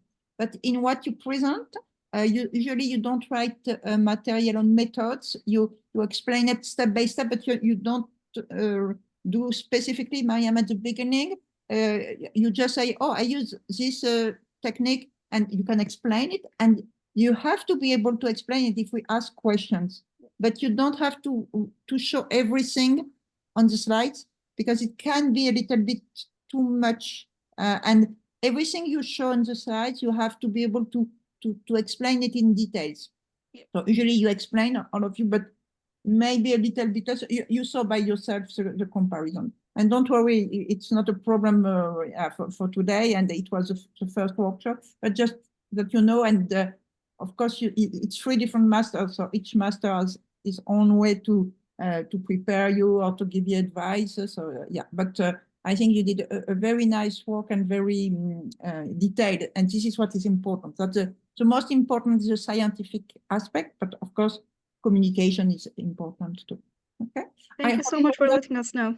Yeah, I hope it was not too hard for you being in Zoom. It's not always easy, but and Thank the you so last much. was not good because it's It was quicker. good. Okay, I think Florence, you left. Yeah. Yes, Yeah, yes. everyone. I will call her. Nobody's here. Okay, thank you very much. Sorry Thank for you so much. late, and all the Thank you. best for Good evening. Emmanuel, and all the best for the next step of your master. Yeah. Thank you so much. Have a nice weekend. Bye-bye. Bye bye.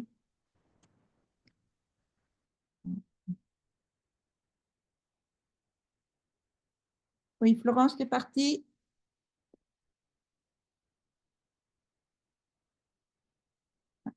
Ah non, super, tu es là. C'est là, Sophie, pour Voilà, les notes. super, bon, on peut continuer. Encore avec 2 ou 3.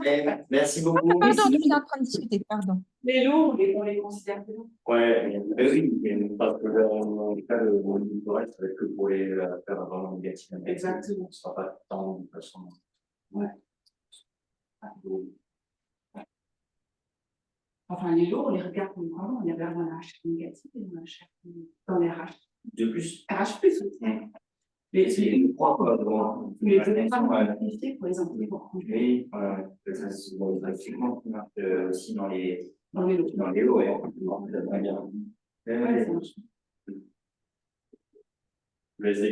Merci beaucoup, bonne soirée.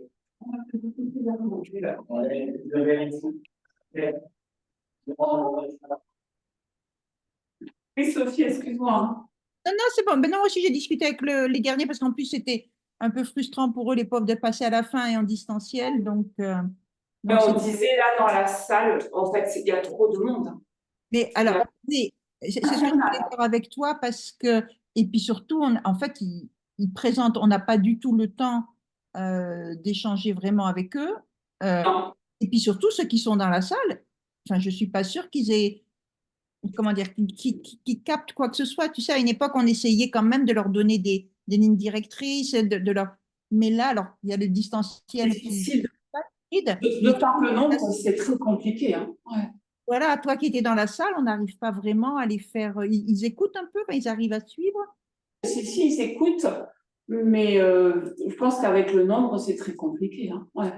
Hein, on est d'accord. L'année dernière, je me souviens pas de l'effet piste. C'est toujours pareil. Moi, comme je suis C'était moins nombreux, parce que là, ils sont 59. L'an dernier, ils étaient à peu près 42.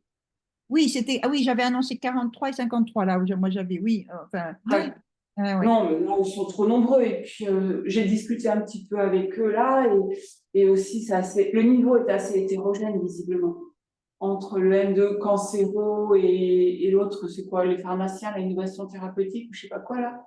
Oui, bah oui, parce que le deuxième groupe, nous, elles étaient. Enfin, on va voir les notes, mais elles n'étaient pas bonnes du tout, les filles. Non, c'était Hein. beaucoup moins bien. On est Exact. d'accord. Les premiers Ouais. étaient super. J'ai Oui. l'impression, j'ai fouillé un peu la CARE justement. J'ai l'impression qu'ils sont très bien. Alors j'aurais dit, ils présentent pas tout à fait de la même façon. Enfin, c'est moins travaillé dans la présentation, donc je trouvais qu'ils s'étaient un peu trop tassés. Mais ils l'ont vu de même en voyant les autres, puis c'était la première fois. Mais j'ai l'impression qu'ils ont bien travaillé CARE, alors que je croyais que c'était CARE qui était moins bien en niveau. Les derniers, le Non, de dernier groupe. façon générale, est-ce que c'est les étudiants de CARE qui ont les moins bons niveaux ou pas? Je sais pas parce que Jules et Guillaume, c'était le M2 de cancéro. Hein. Alors, Jules et Guillaume étaient très bien, les mieux. Ouais, Alors, ouais, c'était les mieux, ouais, moi je pense aussi. 17, Ouais. 18. Par contre, j'ai pas su les différencier l'un l'autre, donc j'ai le. Alors le plus petit, c'est Jules, celui qui Alors, a fait. voilà, donc c'est Jules, je me doutais en plus. Donc c'est Jules pour moi, à qui je mettrais même 18, voilà, qui était très bien. Guillaume était très bien, mais peut-être un tout petit peu inférieur. Oui. Et puis tu vois, dans sa partie, il y avait des petites fautes dans la présentation, il n'était pas dans les questions, un peu moins à l'aise. Mais bon, globalement, ça fait, je leur avais mis 17-18, tu vois, tous les deux. Moi aussi, hein, je pense qu'on peut mettre 18 à Jules et 17 à Guillaume. Hein. Parfait, voilà, hein, je t'ai dit, j'étais juste pas sûre. Donc eux, c'est M2R cancéro, hein. C'est ça que Ouais, ouais. Mais ils étaient très très bien. Ouais. Euh, Mais Jules, il est en hémato. Au départ, il voulait faire cancéro, puis il est parti en hémato. Il est très bon. Ouais. D'accord. Ah oui, non, plus ça C'est un caractère, mais il est très bon. Et Mais puis, c'est avec eux là que je discutais. Ils disaient que justement, d'accord, ouais. ils n'osaient pas parler parce qu'il y avait trop de monde. C'était vraiment trop interactif. Ça peut pas être interactif. Hein. Ouais. Mais c'est ça, parce que même si ça n'était pas énormément, nous, les fois précédentes, mais enfin, je sais pas, j'avais le sentiment qu'on leur faisait passer des messages sur le cancer du sein, enfin, qu'ils apprenaient des choses. Euh, Oui. Alors que là, ben Et puis non. ils se connaissent pas entre eux. Ouais. C'est compliqué. Hein. Et Et il y en a plusieurs à la fin, on en reparlera, ils m'ont demandé, soi-disant que Fabienne leur a dit qu'on ferait une synthèse à la fin. une, une synthèse. Synthèse du cours, les messages clés. Alors, moi, la question, justement, je voulais voir avec toi, mais on y va, on n'y arrive pas dans le temps. C'est, tu te rappelles au début, à l'inverse, Et, et moi, c'est plus ben, pédagogique. Quand tu ouais, mais je précises, pense que les premiers ils ont super bien fait l'introduction. mais voilà, ils Est-ce l'ont que, bien fait aussi. Et est-ce puis, que les fois prochaines, si on reste avec autant d'étudiants, est-ce qu'il ne faut pas faire moins d'articles alors, et à la voilà. fin, une petite synthèse, quoi. Alors, moi, c'est ce que je me disais, de garder les trois parties, de leur demander de faire l'introduction comme ils ont fait, parce que, en plus, les introductions ont été complémentaires, ils ne les ont pas présentées pareil. Au début, ça Ouais. m'a manqué parce qu'ils ne parlaient pas assez des cancers du sein, mais elles l'ont repris à la fin, donc du coup, c'est oui. Oui, et puis les deuxièmes, ça, elles l'ont fait.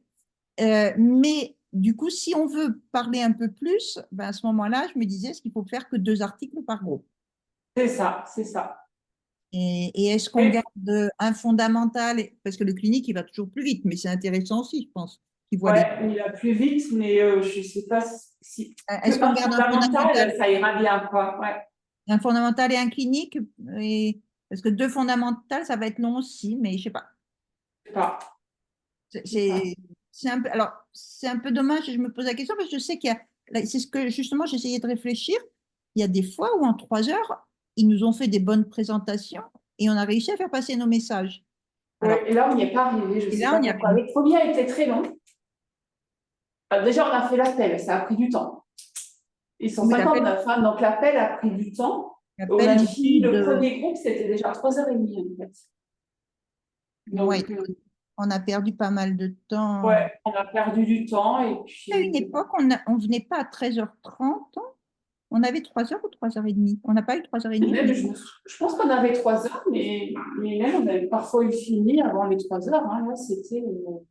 Je sais pas Et à comment. une époque, toi, tu faisais ta présentation au début en plus. Donc, Ouais. Ah, alors, ce cas, c'est qu'on leur disait pas toujours de faire l'intro, alors que maintenant, ça, on a. Et je sais qu'il y a des fois où ils ont été que un ou deux, et ils nous ont fait un résumé. Ça, une fois, ça a été très, très rapide, mais parce qu'ils avaient, bon, ils n'avaient pas bien présenté. Donc, moi, enfin, je pense qu'une synthèse, ça serait mieux que l'intro, parce qu'en fait, l'intro, il a fait assez bien à chaque année.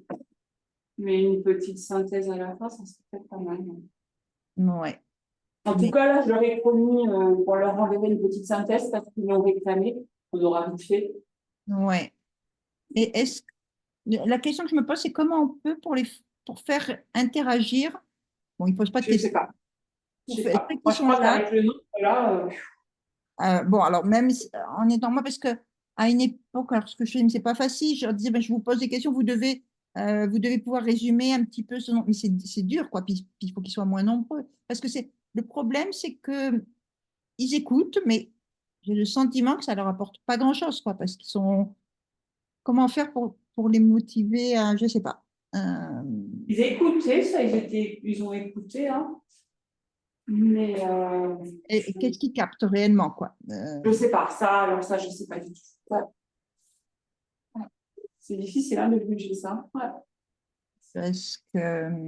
On va voir, je crois que quand tous les groupes seront passés, parce qu'on est les premières, hein, Ouais, je crois que ça vaudra le coup un peu d'avoir le sentiment de ouais. tous les autres, hein, parce que Alors, on les coupe en deux, parce que alors il y en a les filles là en anglais, enfin, c'est triste de ne pas être à l'aise suffisamment en anglais pour parler, quoi. Quand on est en master 2, tu vois. Ouais, là, je pense qu'il n'y avait pas que l'anglais. Hein.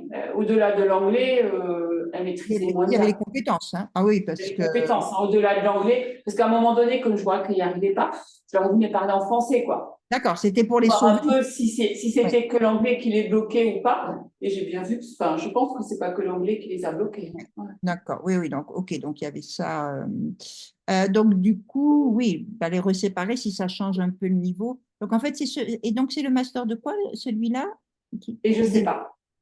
D'accord. Est-ce que c'est pas innovation thérapeutique ou truc pharmacie, là, D'accord. IP? Oui, oui, parce qu'elles étaient marquées pharmacie, juste. C'est pour ça que j'ai essayé de Ouais, poser des questions. Je me suis dit, cytotoxicité, ouais, statique, ouais. en étant pharmacien, je me suis dit, Ouais. j'ai du mal comprendre, il doit y en avoir peut-être qu'une. Qu'est-ce que j'ai posé aussi orienté pharmacie? Et puis, il n'y a aucun répondant, quoi. C'est Et je pas. crois que ces deux-là, les filles, elles étaient pharmacies. Hein. Et il y Puis a des. l'intitulé précis du. C'est pas innovation thérapeutique ou l'intitulé exact du M2? Oui, ça doit être ça. Oui, oui, il y en a un comme ça, mais. Et parce qu'il y a des fois, on est allé beaucoup plus loin, quoi, dans plein de questions. Ah oui, ah oui, oui, oui, oui, oui. Là, Ouais.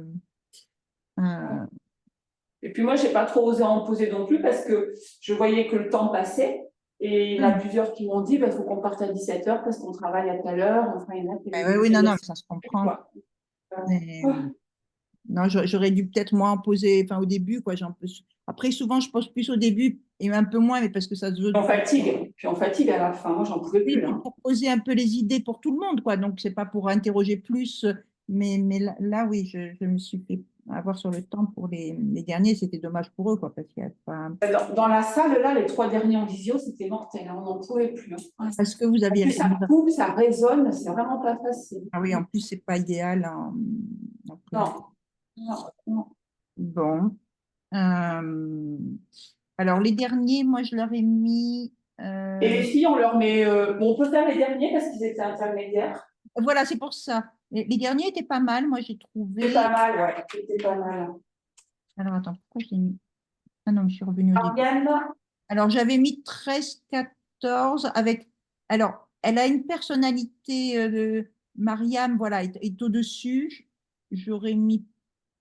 Mais je pense que alors, le dernier. la seconde, elle était pas mal quand même, j'ai trouvé. Voilà, et Janine et Panga, c'est aussi parce qu'ils n'ont pas laissé, bon, ils n'ont pas eu l'occasion de parler non plus, donc c'était pas loin. Mm.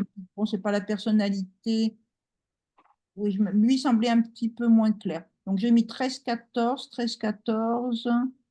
et 14-15 pour Mariam, mais je ne sais pas si c'est justifié. J'ai l'impression qu'elle a creusé un peu plus. Peut-être qu'ils peuvent être un peu mieux, je ne sais pas. Ils ont bien creusé quand même, hein. Oui, ils ont Bon, bien creusé. je trouvais que la présentation, c'est ce que j'aurais dit, mais c'est pas ça peut-être forcément qu'il faut noter. Ils ont moins fait le tri, ils ont mis beaucoup plus de choses, mais je ne le savais peut-être pas, je pense. Et visiblement, là, ils l'ont appris. Donc, on peut faire. Alors, 14, non? Oui, oui, on peut mettre 14, hein, sans problème. Maintenant, Ouais. À tous les trois ou à tous les trois, est-ce qu'on lui met un plus? Je sais pas. Moi, je vais avoir du mal à les. Parce que le dernier, là, le garçon, il avait que l'article clinique, donc il avait moins l'occasion aussi de faire valoir les choses, je pense. Oui, puis quand on a discuté, tous les trois, tu vois, étaient bien motivés, bien, ils ont creusé. Oui, oui, oui, non, je pense que. Allez, on peut leur mettre 14. C'est pas trop bas. Qu'est-ce que je sais plus. Oui. 15, après, quand même, on met 15. On a mis 17 à 18 à. Ils étaient quand même au-dessus, hein, les deux premiers, hein, largement. Hein. Ah oui, ça, tous les deux, ils sont vraiment au-dessus, il n'y a pas de doute. Alors, on fait 19-18 aux deux premiers et 15 à ceux-là. Je sais pas si on peut, enfin, je sais pas, monter autant. Alors, on laisse 18-17, 14. C'est-à-dire que les filles, on leur mettrait 11-12.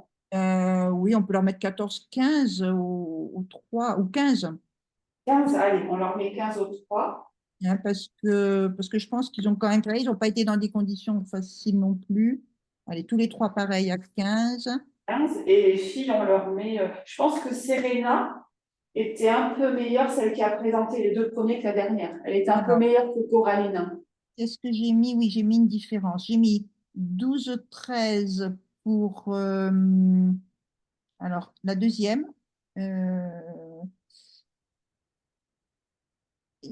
Attends.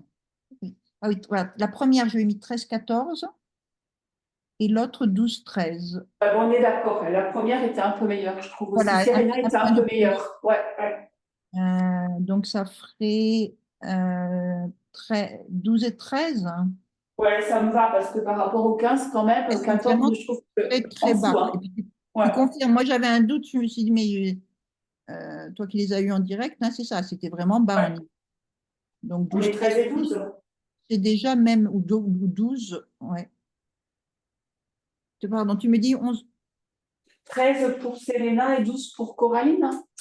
ouais. Hein, c'est Ça te pas, va? oui, c'est pas des excellentes notes, hein, de toute façon, on est d'accord.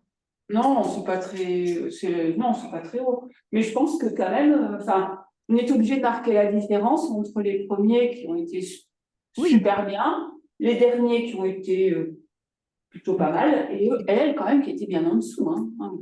oui, oui, non, non, qu'est-ce que j'ai marqué? Puis les questions, c'était très vague. On leur a dit d'être rigoureux. Enfin, c'est ça qu'on recherche. Elle expliquait moins les expériences aussi. Je trouve que.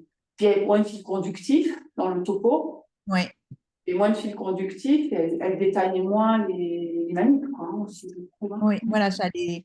Oui, et puis on sentait qu'elles avaient moins compris, quoi. Et oui, Ouais, les questions. Hein, ouais. les questions de ne pas être capable, de ne pas avoir de. Ah, non. Donc ça fait 12-13, les 15 et 17-18. On Ouais, laisse comme ça. ouais, hein, c'est ça. Ah, oui, J'enverrai, si Du tu coup, veux, à Fabienne tout ça avec la feuille d'émargement. voilà. Alors pour l'émargement, moi j'ai eu, je ne sais pas si tu as entendu, dans les connexions, j'ai eu tout le monde. Alors il y en a une des deux, la Samuela, elle m'a dit qu'elle était malade et elle s'est déconnectée, donc elle a fait ce qu'elle a pu, mais bon, elle était là au début, mais et elle m'a dit qu'elle était malade. C'est noté. Ouais. Et par contre, j'ai pas eu Sophie Bruguière, C'est ça. Et Hugo. Malamadian. Si, alors Hugo s'est connecté. Ah, il s'est connecté. C'est lui qui s'est D'accord. connecté après, mais je n'avais pas Malamadian non plus, dans les rouges. Hein. Hum. Donc j'ai alors, les 6 premiers, mais Samuel a été malade. Bruguière Sophie, c'est bon. Non, c'est Bruguière Sophie qui manque. J'ai eu, Oui, elle manque. voilà, Hugo et Hélène, je les ai eus. D'accord. Et c'est Maya que j'ai pas eu. Et Antoine, je l'ai eu. Et j'ai pas eu Yamina non plus, dans les rouges. Voilà. Et les noirs, je te laisse voir. hein. Yamina n'était pas là, Yamina Chtourou. Ouais. Et attends, Yamina n'était pas là. Et l'autre Yamina, je ne sais pas. Après, Et qui c'est qui n'était pas là, tu me dis? alors, qui n'était pas là? Yamina et Mala et Sophie. 3, en fait, j'ai absent. Voilà. 3 absents. D'accord. Et Ouais. après, dans les autres, il y avait Kazim. En dessous, elle n'était pas là, ou il n'était pas là, je ne sais pas, Lucas n'était pas là, et Pauline n'était pas là. Il y avait 5 absents en tout. Oui, 5, 8. Donc ah oui, en plus, sur 53 prévus, ça veut dire qu'on en avait 45. Non, ils étaient 59, hein, moi j'ai retenu 59. Hein. Oui, mais regarde, Attends, la liste, on est 54 moins 1. Au début, ça démarre à 53, c'est ce qu'elle avait écrit. 53, ah oui, j'avais en tête 59. 53, donc s'il nous manque 8, on a dit, ça veut dire qu'on en avait 45 quand même. Je ne sais pas comment on a fait, mais là, j'ai trouvé que c'était compliqué. Hein. Et, bon. Et alors, on réfléchit, est-ce qu'on essaie d'enlever un article l'année prochaine?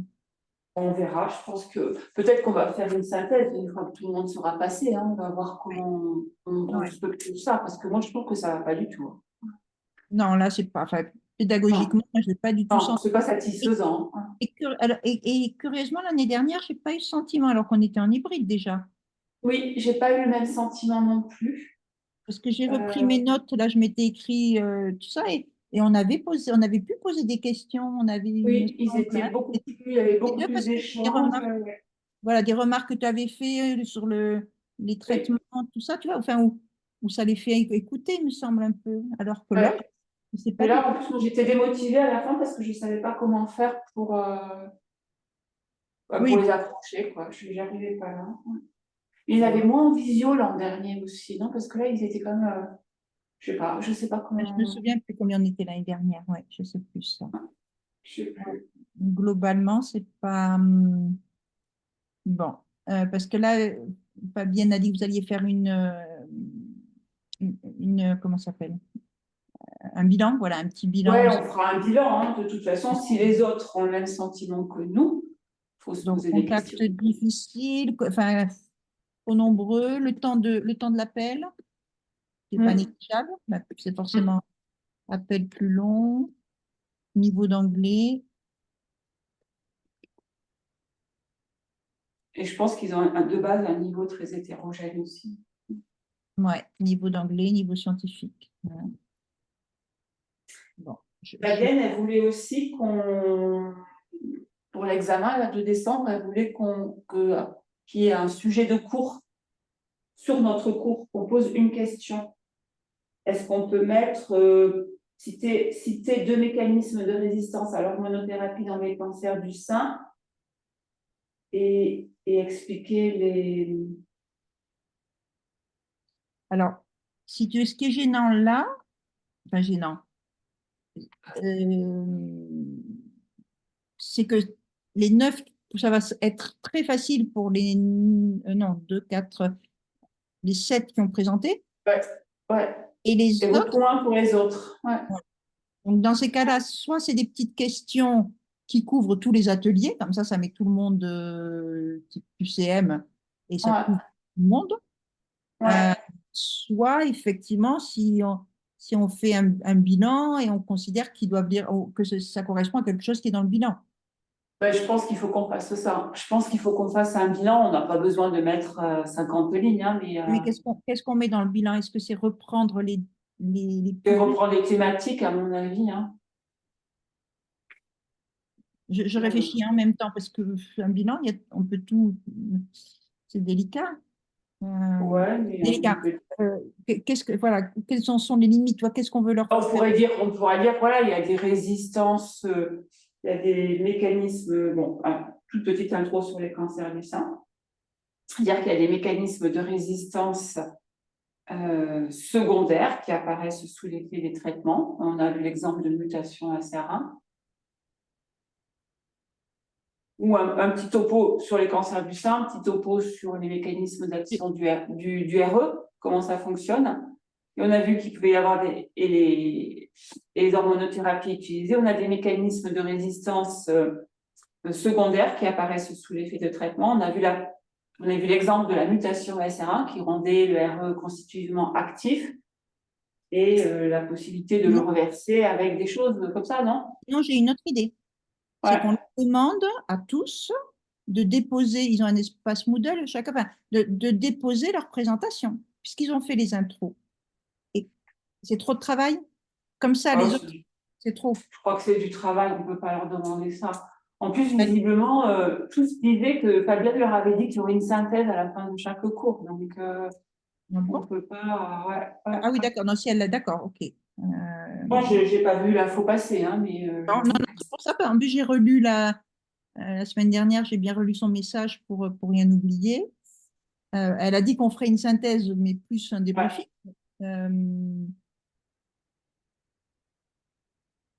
Bon, ok.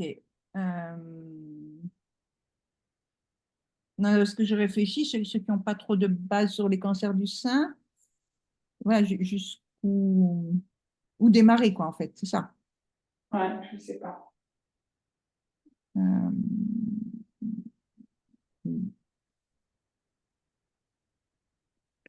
Ou alors, on prend un article de synthèse encore plus récent sur les mécanismes de résistance et on le leur envoie.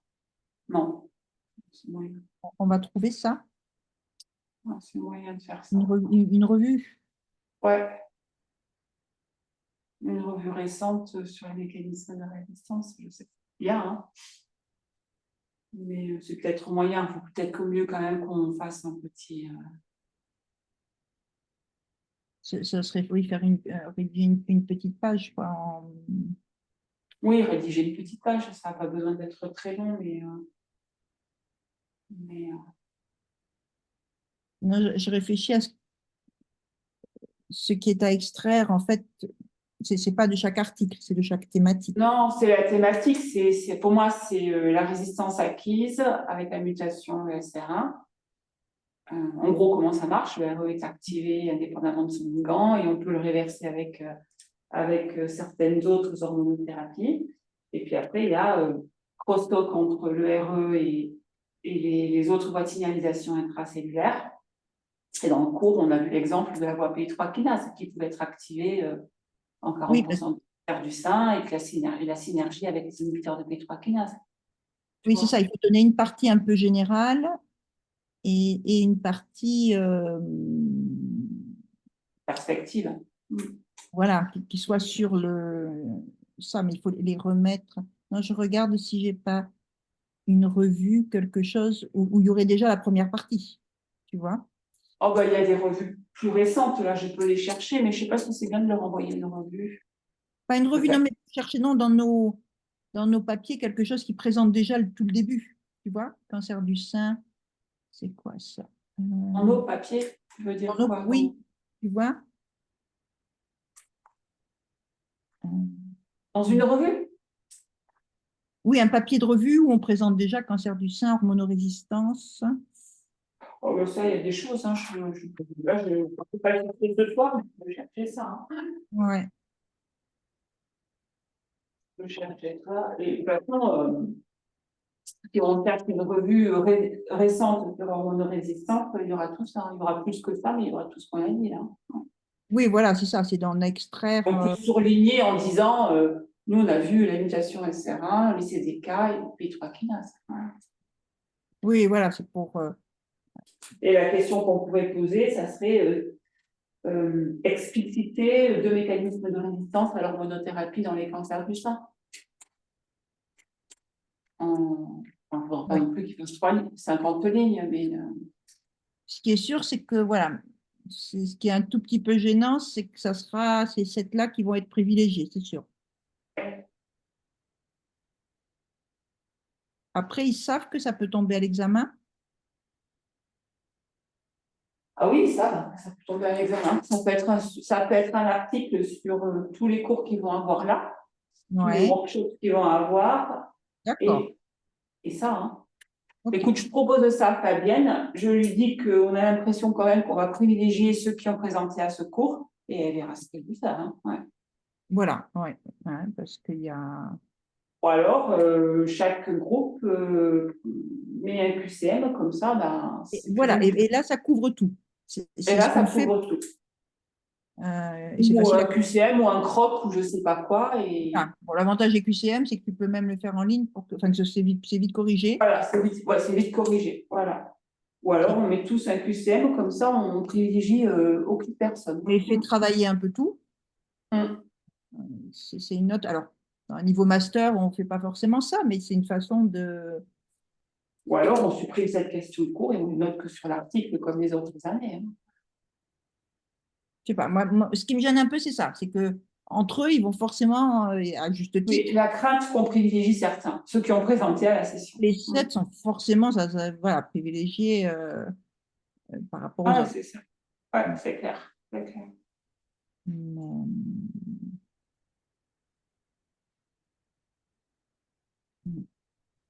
Du coup, je lui suggère, je te mets en copie et je lui suggère. oui, hein, et tu me Ouais, et dis, puis, voilà, on échange après en fonction de ce ouais. qui. Et- Bon, oui, un peu frustrant, quoi. Ah, complètement. Moi, là, j'avoue que ça m'a Ah oui, tué. puis j'arrivais pas à comprendre ce qui se passe, parce que moi, comme j'étais pas en contact avec la salle, Ah oui, non, c'est pas. je pense que je crains qu'il y en a qui étaient largués et qui n'ont pas dit. Ouais. Mm. Mais je ne sais pas.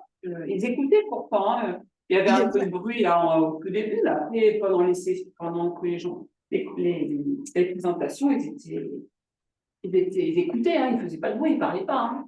Oui, oui, ils étaient attentifs, mais parce que les Ah, premiers soient plus longs, ça a toujours été le cas, mais bon, enfin, c'est volontaire. Euh, oui, parce qu'ils ont pu la présenter l'introduction, poser un peu plus de questions sur le RE, comment enfin, ça fonctionne, etc. pour Ouais. être sûr qu'ils comprennent des choses, mais ouais, il y a en plus le retard, il y a, je sais pas, et l'effet groupe, quoi, l'effet groupe qui fait que ça passe moins entre eux aussi, quoi. Ah oui, ça, l'effet groupe, ils l'ont dit d'abord. Ils l'ont dit, on est trop nombreux. Hein. Ah oui, ils l'ont ressenti très fort. Ils l'ont ressenti très fort. Ouais. Enfin, les derniers là, avec qui j'ai discuté, ils l'ont ressenti très fort. Ouais. Ils Bon. m'ont dit que Fabienne leur a fait un cours parce qu'avant c'était des cours théoriques, hein, donc c'est Oui, des ateliers. Et, et a priori, ils en ont, que Fabienne l'aurait ressenti, ils en ont parlé déjà avec elle. Ils m'ont dit. ouais. Ah. Bon, on aura tenté et après, il faudra voir comment adapter, quoi, du coup, bon, déjà Ouais, les besoins des autres, mais je pense que ça risque d'être général. Et après, certains ont découpé pour faire français et anglais, donc peut-être que ceux-là vont mieux s'en sortir, mais ils le font en 2 fois, quoi. ouais, c'est ça. Je sais pas s'il faut, ouais. Ou alors mettre les innovations thérapeutiques, là, j'ai l'impression qu'ils sont un peu à part quand même. Ouais.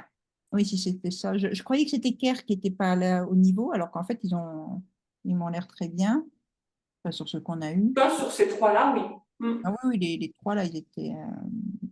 C'est plutôt pas mal, ouais. Ouais. Ouais.